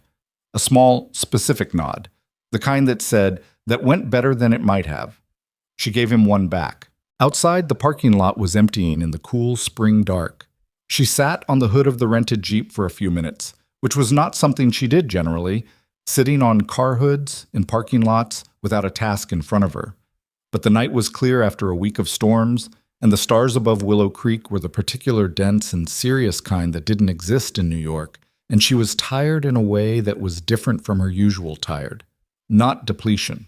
Something closer to the feeling after a hard physical effort, the kind of tired that meant something had actually been done. She drove back to the Birchwood and called Dana.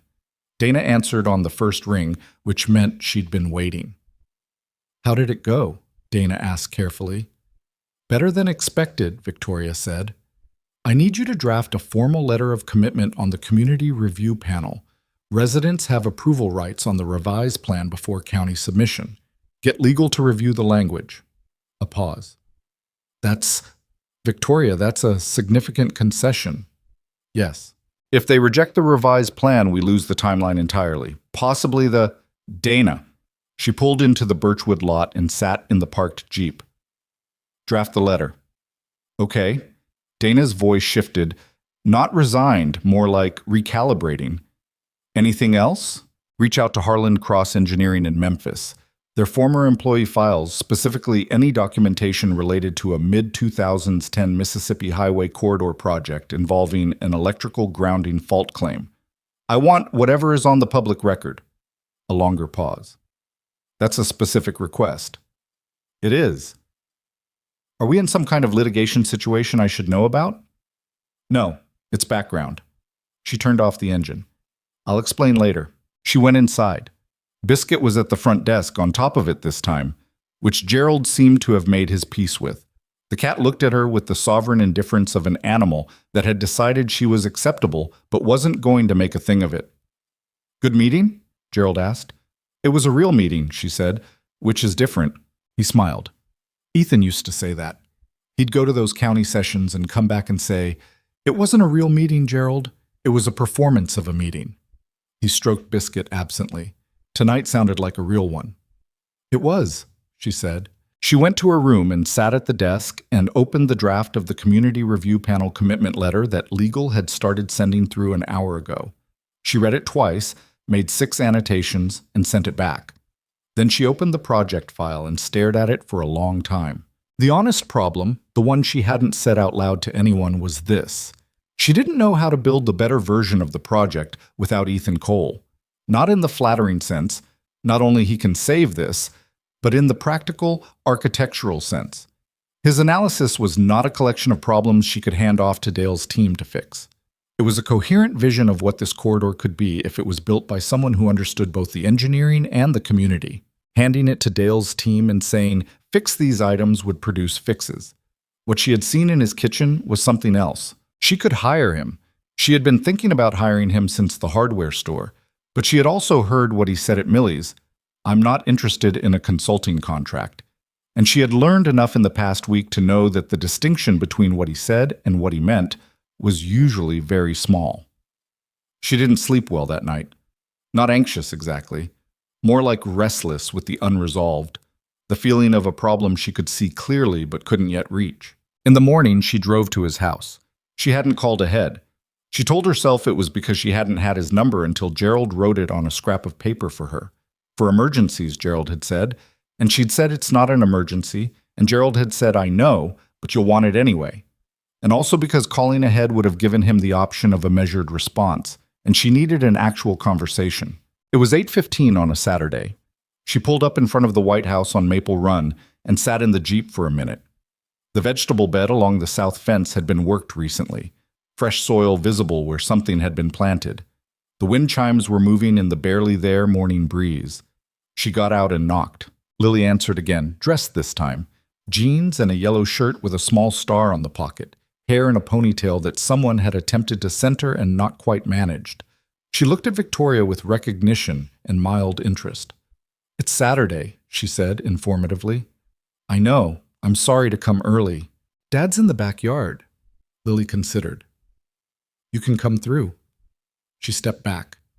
Victoria followed her through the house, through the living room where the half-finished drawing was now finished and taped to the wall, through a kitchen that smelled like coffee and toast, and out a back door onto a wooden deck that needed repainting and had a table with two mismatched chairs and one chair that was clearly Lily's because it had a cushion tied to it with a ribbon.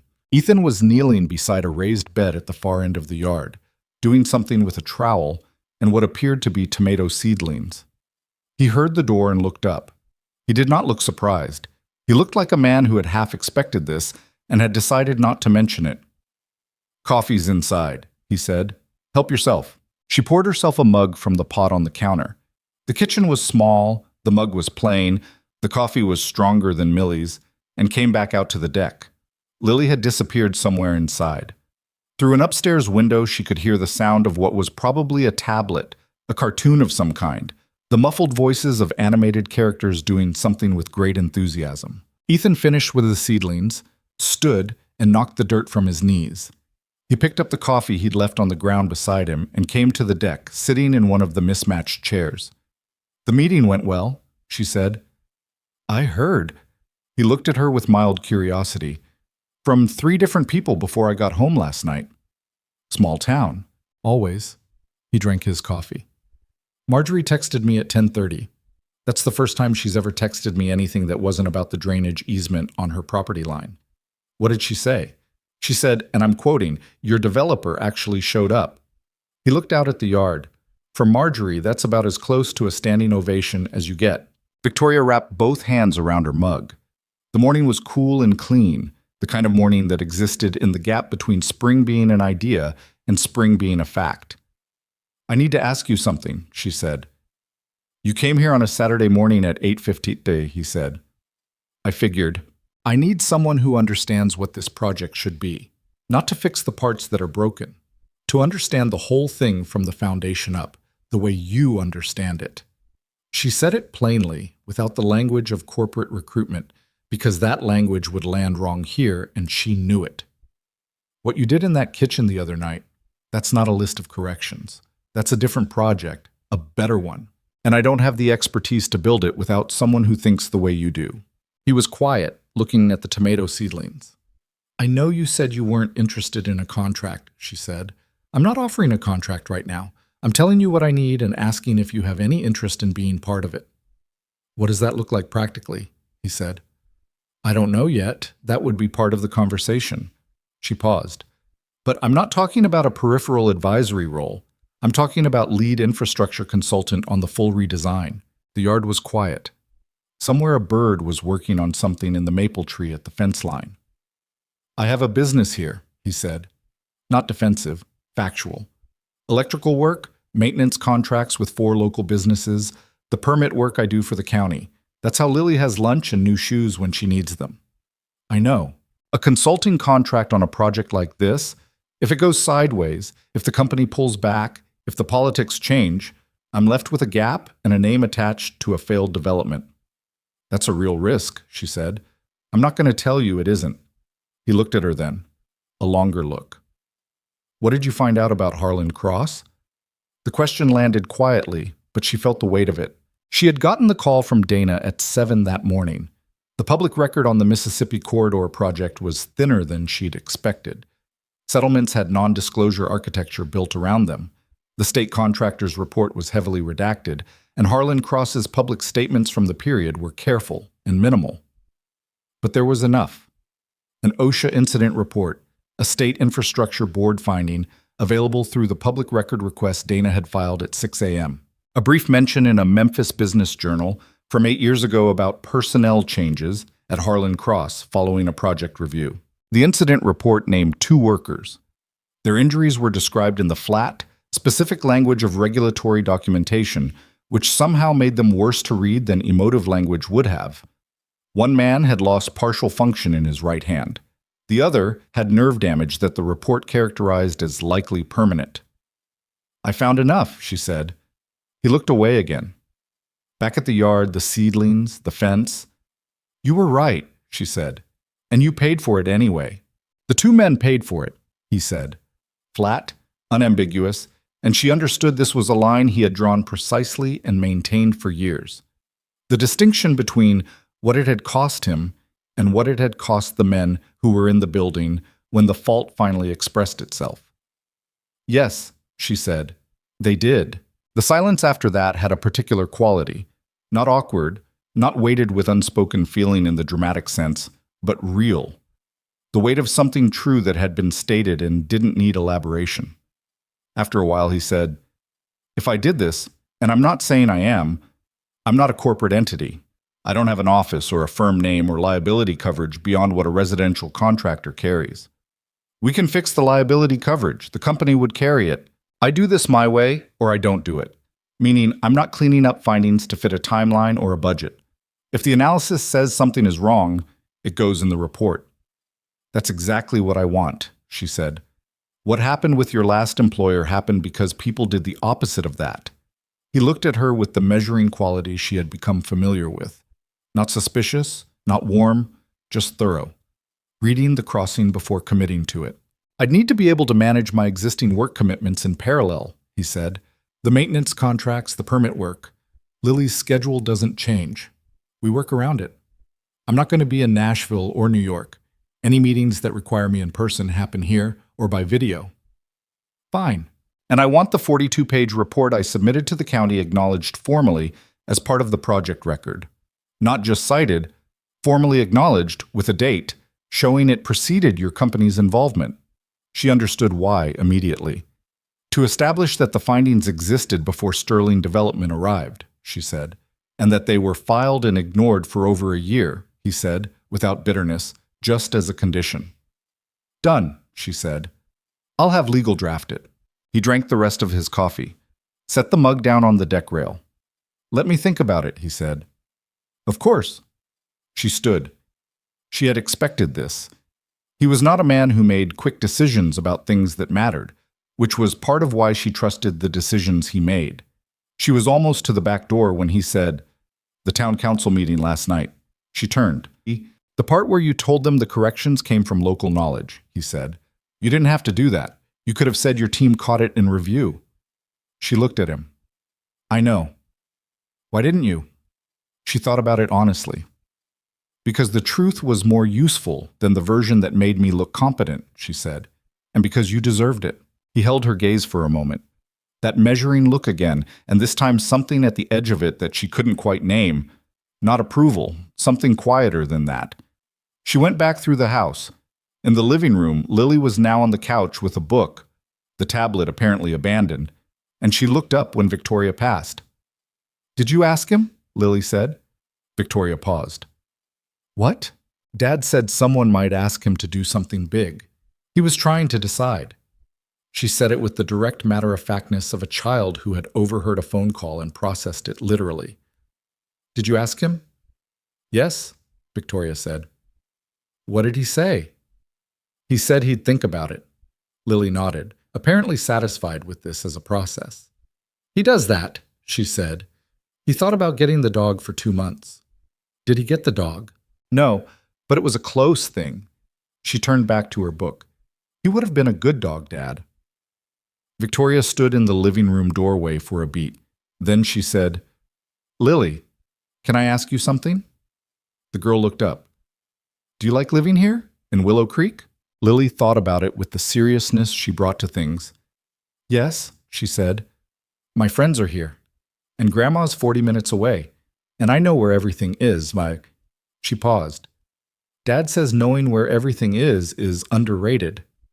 "Your dad's right about a lot of things," Victoria said. Lily looked at her steadily. "I know," she said, without any particular pride, just as a fact.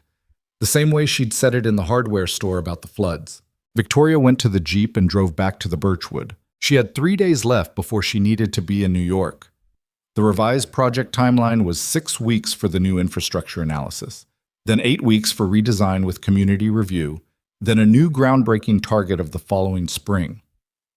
Dale Whitford's team had called twice wanting a meeting.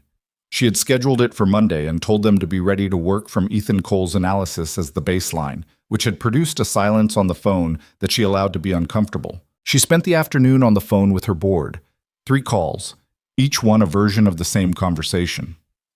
The timeline change, the cost of the electrical redesign, the community review panel commitment.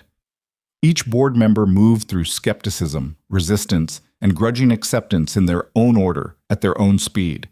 She answered the same questions multiple times in different framings, which was the actual work of being the person in her position, the part that the covers of business magazines left out. Her CFO, a sharp and largely unsentimental man named Harrison, asked her at the end of their call, "Victoria, is this project still viable?" She thought about the sketch on Ethan's phone, the bioretention strip along the eastern edge, the secondary substation routing, the corridor as it could be rather than as it had been planned. "More viable than it was 2 weeks ago," she said. "That's a non-answer." "Yes," she said. "The project is viable. The original spec wasn't. We're fixing it." Harrison accepted this without enthusiasm and told her to make sure legal had reviewed the community panel language 3 times, not twice. She was on the deck of the Birchwood. Gerald had put out 2 plastic chairs and a small table outside room 1, which faced the parking lot rather than the road but had afternoon sun. When her phone showed Ethan's number at 4:30, she answered. "I'll do it," he said. She exhaled, slow and quiet, the kind of breath she usually didn't permit herself in professional contexts. "Good. 6 months initially. If it's working, we revisit. Fair. The terms we talked about this morning. I'll have the agreement drafted Monday. You can have your own counsel review it." A brief pause. "I don't have a lawyer on retainer. I'll refer you to someone in the county, independent, not our firm." "All right." Another pause. Shorter. "The formal acknowledgement of the infrastructure report, the county filing date, documented in the project record. Already in the draft." Something on his end, the background sound of his house, something small in the distance that might have been Lily, the particular ambient texture of an ordinary late afternoon. It was so different from her own background sounds that the contrast felt like a fact. "One more thing," he said. "What?" "The Carver Creek crossing barrier. You said in the meeting you were looking at options outside the state funding cycle." "I'm looking at direct county funding mechanisms," she said. "If we tie a portion of the development's infrastructure budget to county road improvements as a good faith contribution, we can move independently of the state schedule." "How quickly?" "If the county agrees to manage the installation, materials and labor could start within 2 months. Silence for a moment. "That crossing put 3 people on car roofs last month," he said. "And those are just the ones I know about." "I know," she said. "Okay," he said. "Monday, then." He ended the call. She set the phone on the small table and looked at the parking lot, which was not scenic and was currently occupied by her rented Jeep and 2 other vehicles and a dumpster that the Birchwood apparently shared with the hardware store next door. The afternoon sun was doing its best with these materials and not quite winning. She called Dana and told her to draft 2 documents for Monday: the consulting agreement for Ethan Cole and a letter of interest to Harker County on the Carver Creek crossing barrier. Then she went back inside and sat at the desk and did something she almost never did in the middle of a work period.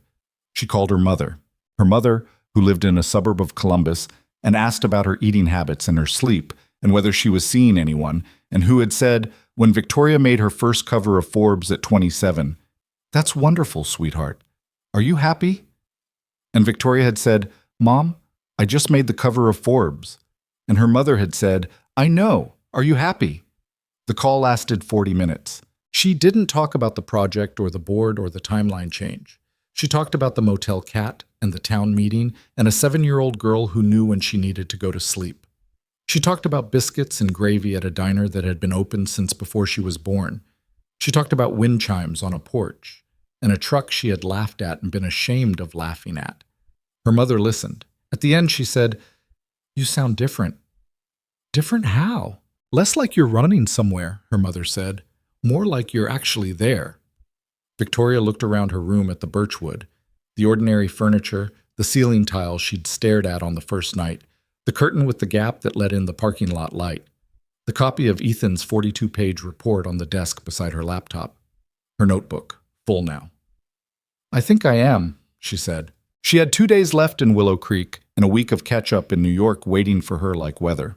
The project had a new shape and a new timeline, and a lead consultant who grew tomatoes and pulled strangers out of floodwater on school nights, and had been right about things that mattered for years before anyone with the power to act had bothered to listen. None of it was clean. The board was unsatisfied. Dale Whitford's team was defensive. The community panel commitment would complicate things in ways she hadn't fully mapped yet. And Ethan Cole was a man who had been hurt by trusting institutions and had not, as far as she could tell, resolved that into a tidy lesson. He had just absorbed it and continued, which was not the same thing and was harder. She knew that. She also knew that the version of this project she had arrived with, the polished plan with the bad load table and the surface parking lot and the loading dock in the wrong place, was gone. And she was not sorry. On her last evening in Willow Creek, she drove out to Carver Creek. The temporary barrier was up. 2 orange and white striped horses across the road approach, a reflective warning sign. The crossing itself was back to being a road, the water level normal, the current slow and ordinary. You could walk across it and get your shoes damp and nothing more. Nothing about it, in the soft May evening, suggested it could become what she had seen from a car roof in the rain. That was the thing about the dangerous places. They looked like nothing most of the time. She stood at the edge of the crossing for a while, watched the water move, thought about angles and current, and a man who had learned to read both before deciding how to proceed. Then she drove back to the Birchwood, packed her bag, and slept better than she had in months. She was back in New York for 11 days before she realized she had changed the way she moved through rooms. It wasn't dramatic. Nothing about it announced itself. But Dana noticed it first. Dana, who had worked for Victoria for 4 years and had the particular perceptiveness of someone whose job required anticipating a person's next move, said on the 3rd day back, "You're listening differently."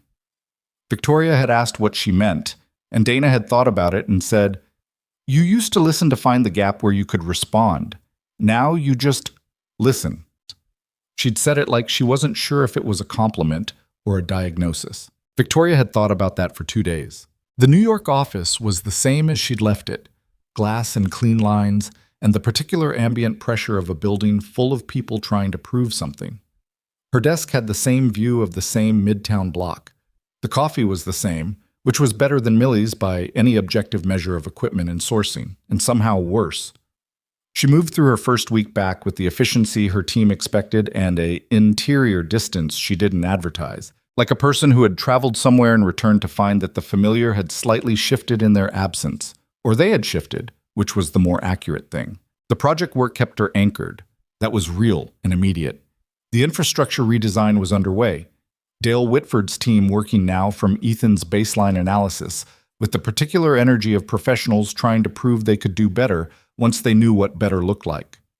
The consulting agreement had been signed Monday as planned, with Ethan's county-referred attorney reviewing it and requesting 2 changes, both of which were reasonable and which Victoria approved without negotiation, which surprised the attorney and probably should not have. The formal acknowledgement document, the one recognizing Ethan's 42-page report, the county filing date, the 14 months of inaction, had gone into the project record that same Monday.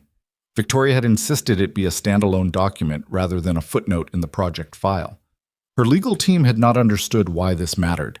She had explained it once, clearly, and moved on. She talked to Ethan by phone every 3 or 4 days.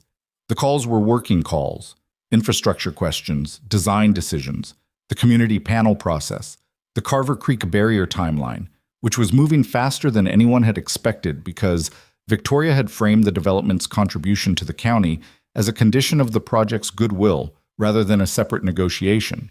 And it turned out that framing made a significant difference to 3 county officials who had been quietly uncomfortable about the barrier situation for years. Construction on the barrier was scheduled to begin in 7 weeks. The working calls were efficient and specific and lasted between 20 and 40 minutes. They were also, she was honest with herself about this, the part of her day she did not check her watch during. It was on the 9th day back that she got the call from a journalist, a woman named Carla Reeves, who wrote for a regional business publication out of Nashville, who had somehow gotten hold of the council meeting notes and the community panel commitment letter and had called to ask about the significant redesign of the Willow Creek development project and reports of an unusual community engagement approach. Victoria almost gave her the standard response. The practiced language of corporate communications, polished and nutritionally empty, the kind of statement that said things without saying them. She had it ready. She could have delivered it in her sleep. Instead, she said, "Let me call you back this afternoon. I want to give you an accurate account." She called Ethan first.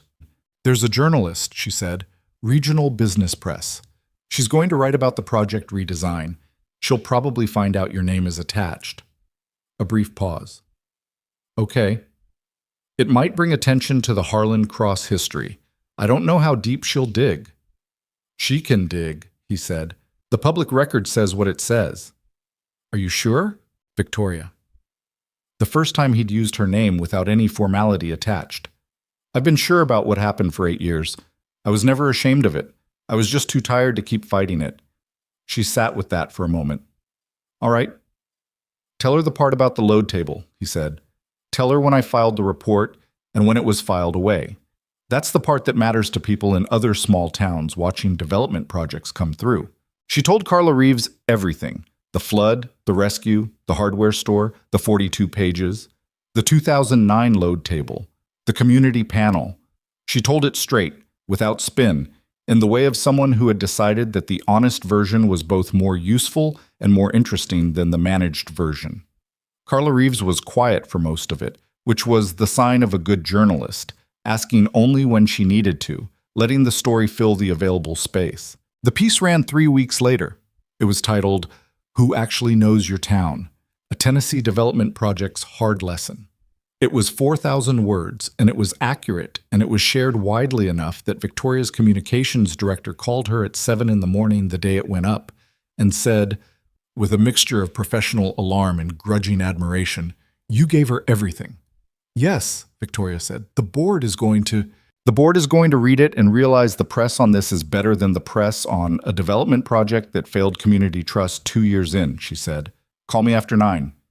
She was right about the board. It took them until Friday to arrive at that conclusion, but they got there. She was in Nashville for a county meeting 5 weeks after returning to New York, her 3rd trip back to Tennessee in as many weeks, which her assistant had stopped remarking on, when she drove out to Willow Creek on a Thursday evening without a scheduled reason. She told herself it was to see the Carver Creek site preparation. The ground crew had broken ground on the barrier foundation that week. She had photos from the county engineer, but photos were different from seeing. That was a legitimate reason. She held it. She parked at the crossing and walked down to the bank. The foundation forms were in clean concrete work, the beginning of something permanent and specific, and, she thought, several years overdue. A county worker she didn't recognize was checking elevations on the far bank. He looked up and nodded at her and went back to work. She stood there for a few minutes. The creek was running normally, narrow, slow in this section, unremarkable. She remembered what it had looked like from a car roof in the rain. She was glad this was getting built. In the same quiet way, she was glad about things that were simply right. She drove to Maple Run. She hadn't called ahead this time either, which she recognized as a pattern she was developing that said something she wasn't quite ready to say directly to herself. It was a Thursday evening at 6:30. She pulled up in front of the White House and sat in the Jeep for a moment, which was also a pattern. The front door opened before she got out. Lily was on the porch in her soccer uniform, cleats in hand, looking at her with an expression of complete unsurprise. "We're going to practice," she announced. "I know. I'm sorry. I should have called." "Dad!" Lily turned back into the house. "Ms. Victoria is here." Ethan appeared in the doorway behind her. He was in jeans and a faded navy t-shirt, car keys in his hand, clearly mid-transition. He looked at her with the measuring expression that had softened. Not disappeared, just become more comfortable, like a door that used to stick and had been planed down to fit. "Soccer practice," he said. "I saw the uniform." She gestured toward the Jeep. "I can go. I didn't call ahead. That's on me." He looked at her for a moment. "You can come if you want." She blinked. "To soccer practice." "It's 45 minutes, then we're going to Millie's." He shrugged, a small motion, like he was deciding something and had decided. "You came all the way from Nashville." Lily was already at the truck, pulling the door open. "She can sit in the middle," she called. "Dad likes the window." "I'm the driver, Lily. You know what I mean?" Victoria looked at Ethan. He looked back. There was something between them that had been building for 5 weeks of phone calls and working documents, and the strange intimacy of people who had talked about serious things in honest ways. Not romantic, not yet. Something anterior to that, a foundation being poured, which was a metaphor she was aware was on the nose, given her profession, and which she chose anyway because it was accurate. "Okay," she said. The soccer field was on the east side of town, a municipal park with 2 fields, both lit, both in use, the air smelling of cut grass and the specific energy of 30 children who had been sitting in school all day and were now released into organized chaos. Lily ran off the moment they parked, her cleats going on her feet in a fluid motion that suggested this was a well-practiced sequence, and she was absorbed into a cluster of 7-year-olds without looking back. Victoria and Ethan stood on the sideline with the other parents, which was a thing she had never done. The other parents ranged from intensely focused to mildly distracted to one father in the corner who was clearly on a work call and trying not to look like it, and she recognized that particular man in a way that was uncomfortable and instructive. She didn't check her phone. She watched the kids run patterns that were loosely related to the concept of soccer and occasionally resolved into actual play. Lily among them, fast and focused, which was not surprising, with an unselfconscious aggression when she went for the ball that was entirely her own, and also, now that Victoria was watching, clearly her father's. "She's good," Victoria said. "She's committed," Ethan said, which is different at this age. The good ones come from committed ones who also turn out to have the coordination. "You played?" "Yeah, high school. Nothing serious." He watched Lily take a corner kick. "I was a grinder. I was never going to be fast. I could run longer than most people wanted to, which is a different kind of useful." She thought about that. Running longer than most people wanted to. It was a description of soccer, and also, she suspected, of most things he had done. "The revised electrical analysis came through," she said. "Dale's team submitted it yesterday. It's good. Better than I expected from them." "I saw it. Marcus sent me the draft Tuesday." She looked at him. "You're on the project email now?" "Dana added me 2 weeks ago." He glanced at her sideways. "Is that a problem?" "No," she said, and meant it. "It's what should have happened from the beginning." They stood in easy silence for a while. A 6-year-old from the opposing team fell down near them, looked at her knee with critical assessment, determined there was no blood, and got back up. Lily shouted something encouraging at a teammate in a voice that was significantly louder than her size suggested. "The journalist piece," Ethan said. "I got a call from someone in Chattanooga, city planner. She said they have a development project with similar infrastructure questions, and she wanted to know how we approach the community panel structure." Victoria turned to look at him. "What did you tell her?" "I told her I'd send her the framework and the formal acknowledgement document structure." He paused. "Is that okay?" "Yes," she said. "Please do." She also asked if you'd be willing to talk to their counsel. He said it without particular tone, just putting it out. I told her I'd ask. Tell her yes. He nodded. On the field, Lily scored a goal. Not a clean strike, more of a scramble near the goal line that ended with the ball crossing, and she turned around with her arms up in the manner of someone who understood that results and style were separate categories. Her teammates converged. She was grinning the full-face grin that made her look completely, specifically, 7 years old. Ethan made a sound that wasn't quite a cheer, quieter than that, more internal, the sound a person made when they were watching something that reached somewhere past their ribs. Victoria caught him doing it. He was aware that she caught him. He didn't look away from the field. She knows you're proud of her, Victoria said quietly. I know she does, he said. That doesn't mean I stop. At Millie's, Lily ate pancakes at 6:45 in the evening because it was Thursday, and apparently Thursday was pancake night, which was a household rule established through a negotiation process that Ethan described, when asked, as overwhelming and immediate. She sat across from both of them and ate and talked in the unfiltered way of children who hadn't yet learned to curate what they shared. About a girl at school named Priya, who was her best friend. About a book she was reading that had a horse in it. About whether sharks could smell fear, or if that was just dogs. Which led to a conversation about sharks that lasted until the check came. Victoria paid the check. Ethan reached for it, and she was faster. You paid last time, she said. It was a $10 breakfast. And this is a $20 pancake dinner. I'm still ahead. He made the face of a person deciding if an argument was worth having and determining it was not. Lily looked between them with the attentiveness of a child cataloging something she might need later. Walking back to the truck in the parking lot, Lily took Victoria's hand. It happened without announcement. She simply reached up and took it. The way children did when they decided someone had cleared whatever bar they were quietly maintaining, and walked between the two adults swinging their joined hands in the deliberate, self-satisfied way that was also entirely 7 years old. Ethan saw it. His expression was unreadable, and then it wasn't. Just barely, just at the edge, the way ice broke at the margins before it broke in the middle. He unlocked the truck. Lily climbed in. Victoria stood at the passenger door for a moment. She does that when she likes someone, Ethan said. He was on the driver's side, not looking at her, doing something with the key that didn't require this much attention. She's careful with it. She doesn't do it with everyone. I know, Victoria said. I'm honored. He looked at her over the roof of the truck.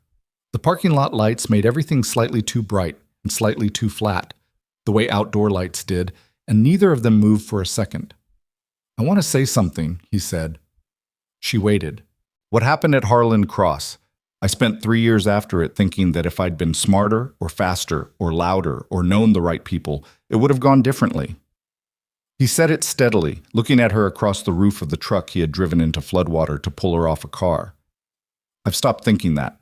I was right, and I got fired, and 2 men got hurt, and the company paid a settlement, and none of those things fixed the other ones. He paused. I'm telling you this because I want you to know I'm not carrying it the way I used to. I'm not going to let it make me smaller than I am anymore. She looked at him, the directness of it, the specific, deliberate decision to say this, in this parking lot, at this moment, was not something she had a practiced response to, because she had not spent her life in rooms where people said true things this plainly. Good, she said. It came out quiet. You shouldn't. He nodded. Got in the truck. She got in the passenger side. Lily was already asleep against the window. How she had managed this in 30 seconds was unclear and impressive. He drove her back to where she'd left the Jeep at the Birchwood.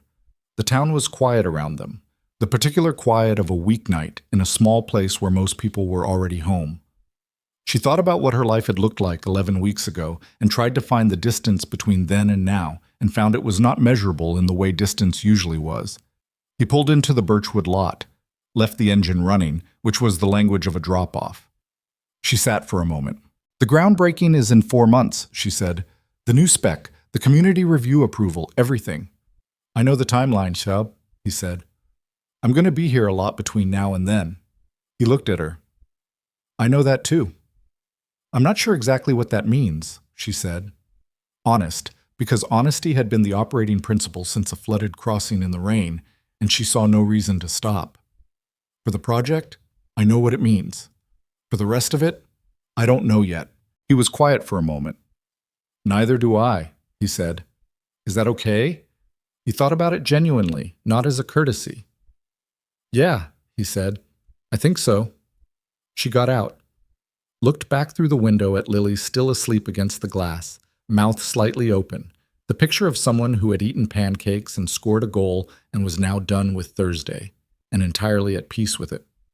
She's going to be something, Victoria said. She already is, Ethan said. Victoria went inside. Gerald was at the desk. Biscuit was on top of the desk, an ongoing jurisdictional claim that Gerald had apparently surrendered to. The cat looked at her. Room 11? Gerald said, please. He got the key. You're here a lot lately, he said, without any particular implication, just noting a fact. I know. She took the key. The project. Sure, Gerald said, in the tone of a man who had been running a small motel for 20 years and had developed opinions about which explanations were complete. She went to room 11 and sat at the small desk and opened her laptop. The project file. The community review panel. Marjorie had submitted 3 nominees that morning, all of whom Victoria had already informally researched and found to be exactly the kind of people she wanted in the room. Skeptical, locally knowledgeable, entirely unmoved by corporate presentation. Good. She wanted to be accountable to people who would not be easily satisfied. The formal groundbreaking was 22 weeks away. She worked for 2 hours, then turned off the light. She lay in the dark of room 11 in the Birchwood Motel and listened to the quiet of Willow Creek at night, which was different from New York's version of quiet. Not an absence of sound, but a different composition of it. Wind. Somewhere an animal. The occasional car on Morrison Street, unhurried. She thought about the things that had changed and the things that hadn't. She was still herself. She was still the woman who checked her email at 6 in the morning and ran a $2 billion company and held her board accountable and did not accept acceptable as a standard when correct was achievable. She was still precise and demanding and had opinions about things and was not, at her core, patient with mediocrity in herself or in people she worked with. She did not expect any of that to change and did not think it should. But she had learned something in a flooded crossing in a Tennessee rainstorm that she was still working out the full dimensions of. She had learned that her metrics had been incomplete, that the things she had been counting, revenue, square footage, coverage, titles, rate per hour, were real but not sufficient, that the untracked things had weight. The 42 pages nobody read. The generator in the truck bed. The hand that knew how to read a current before committing to a crossing. The people whose names weren't on anything. She had built a life on the assumption that visibility and value were roughly proportional. That the person in the room who was doing the most important work was usually the person she could identify as doing the most important work. She had been wrong in the specific way that competent people were wrong. Not catastrophically, not through laziness, but through a blind spot so native to her position that she couldn't have seen it from inside her position. It had taken a rust-covered truck and a flooded road and a child eating peanut butter crackers on a hardware store shelf to put her in the position to see it. She wasn't grateful for the flood. She wasn't going to mythologize it.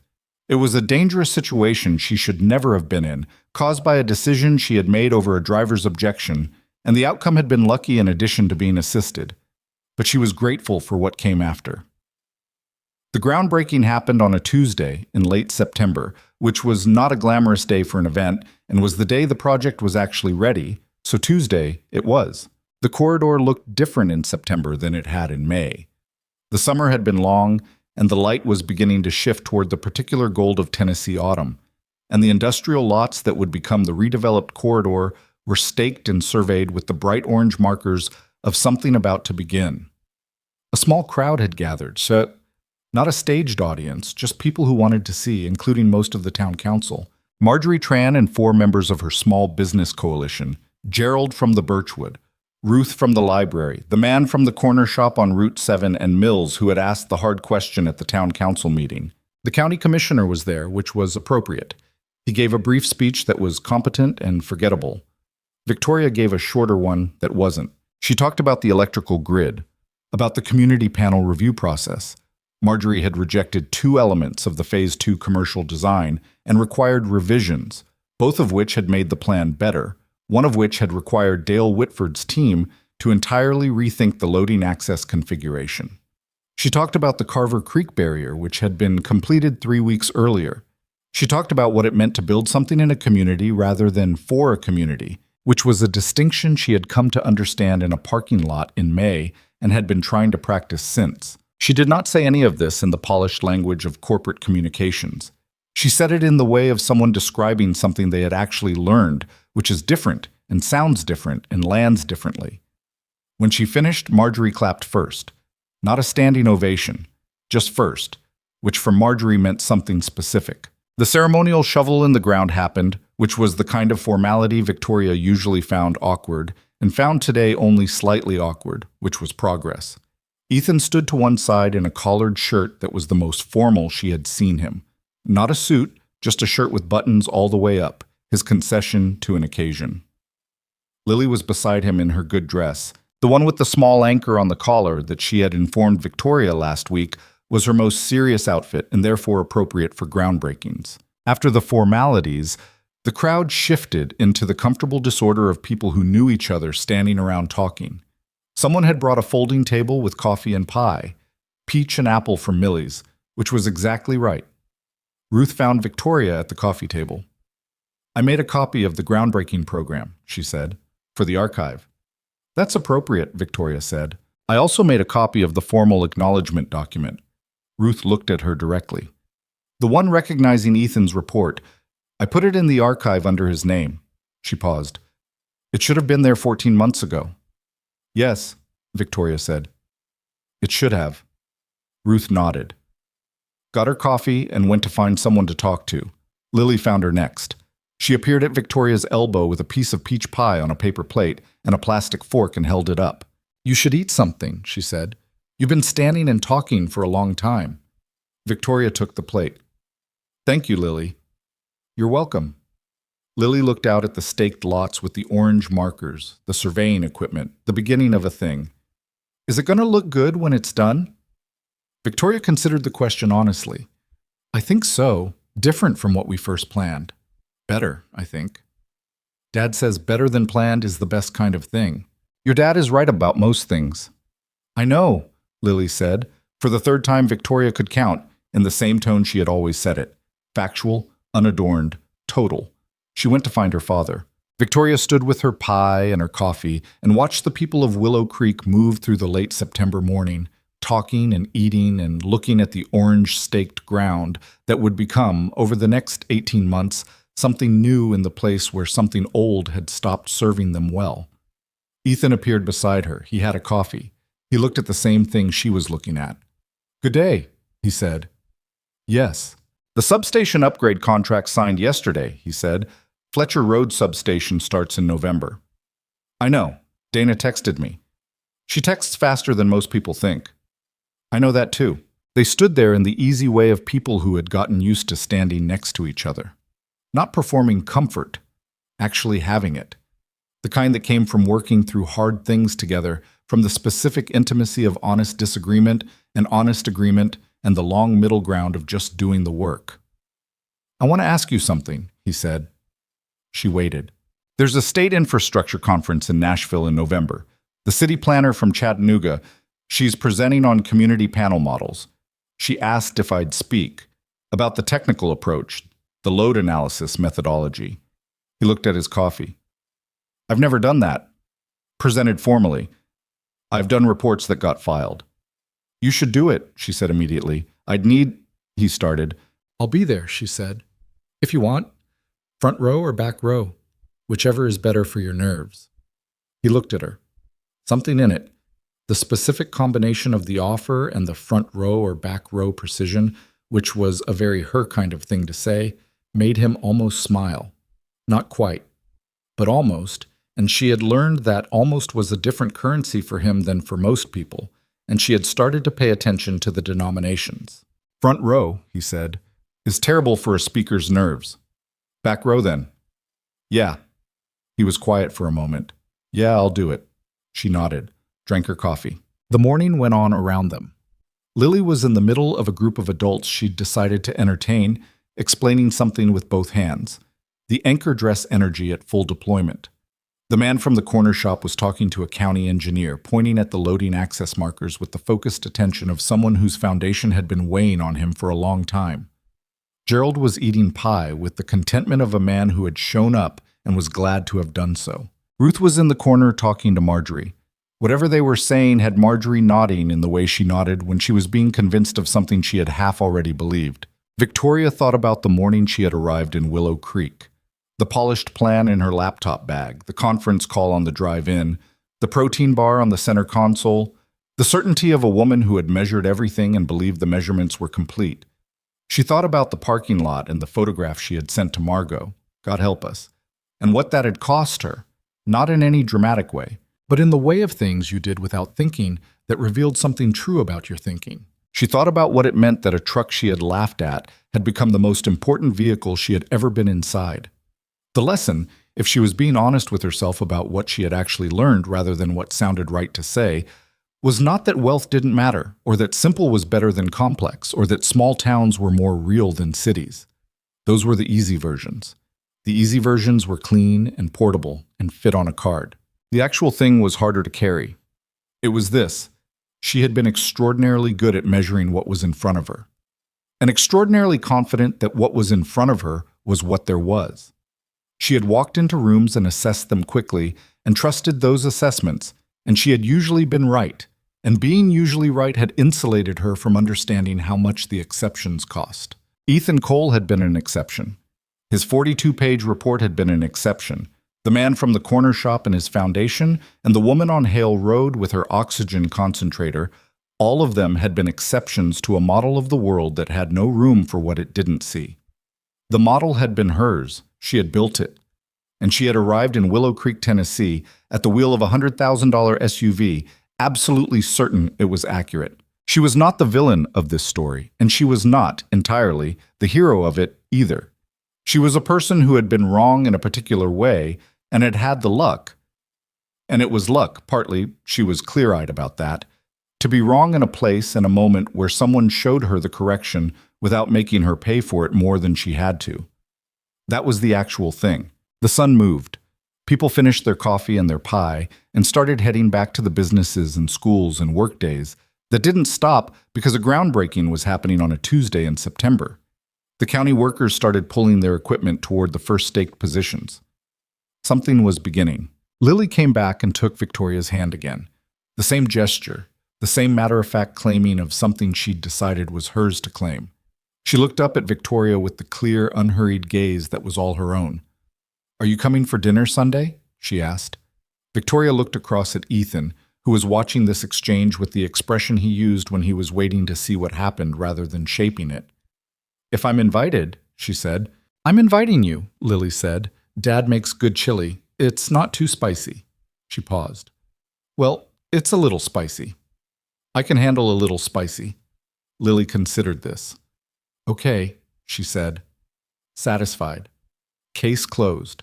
She let go of Victoria's hand and went to find someone else to organize, because that was what she did, and she was 7, and the world was still mostly manageable from that position, which was something to hold on to as long as it lasted. Ethan came to stand beside Victoria again.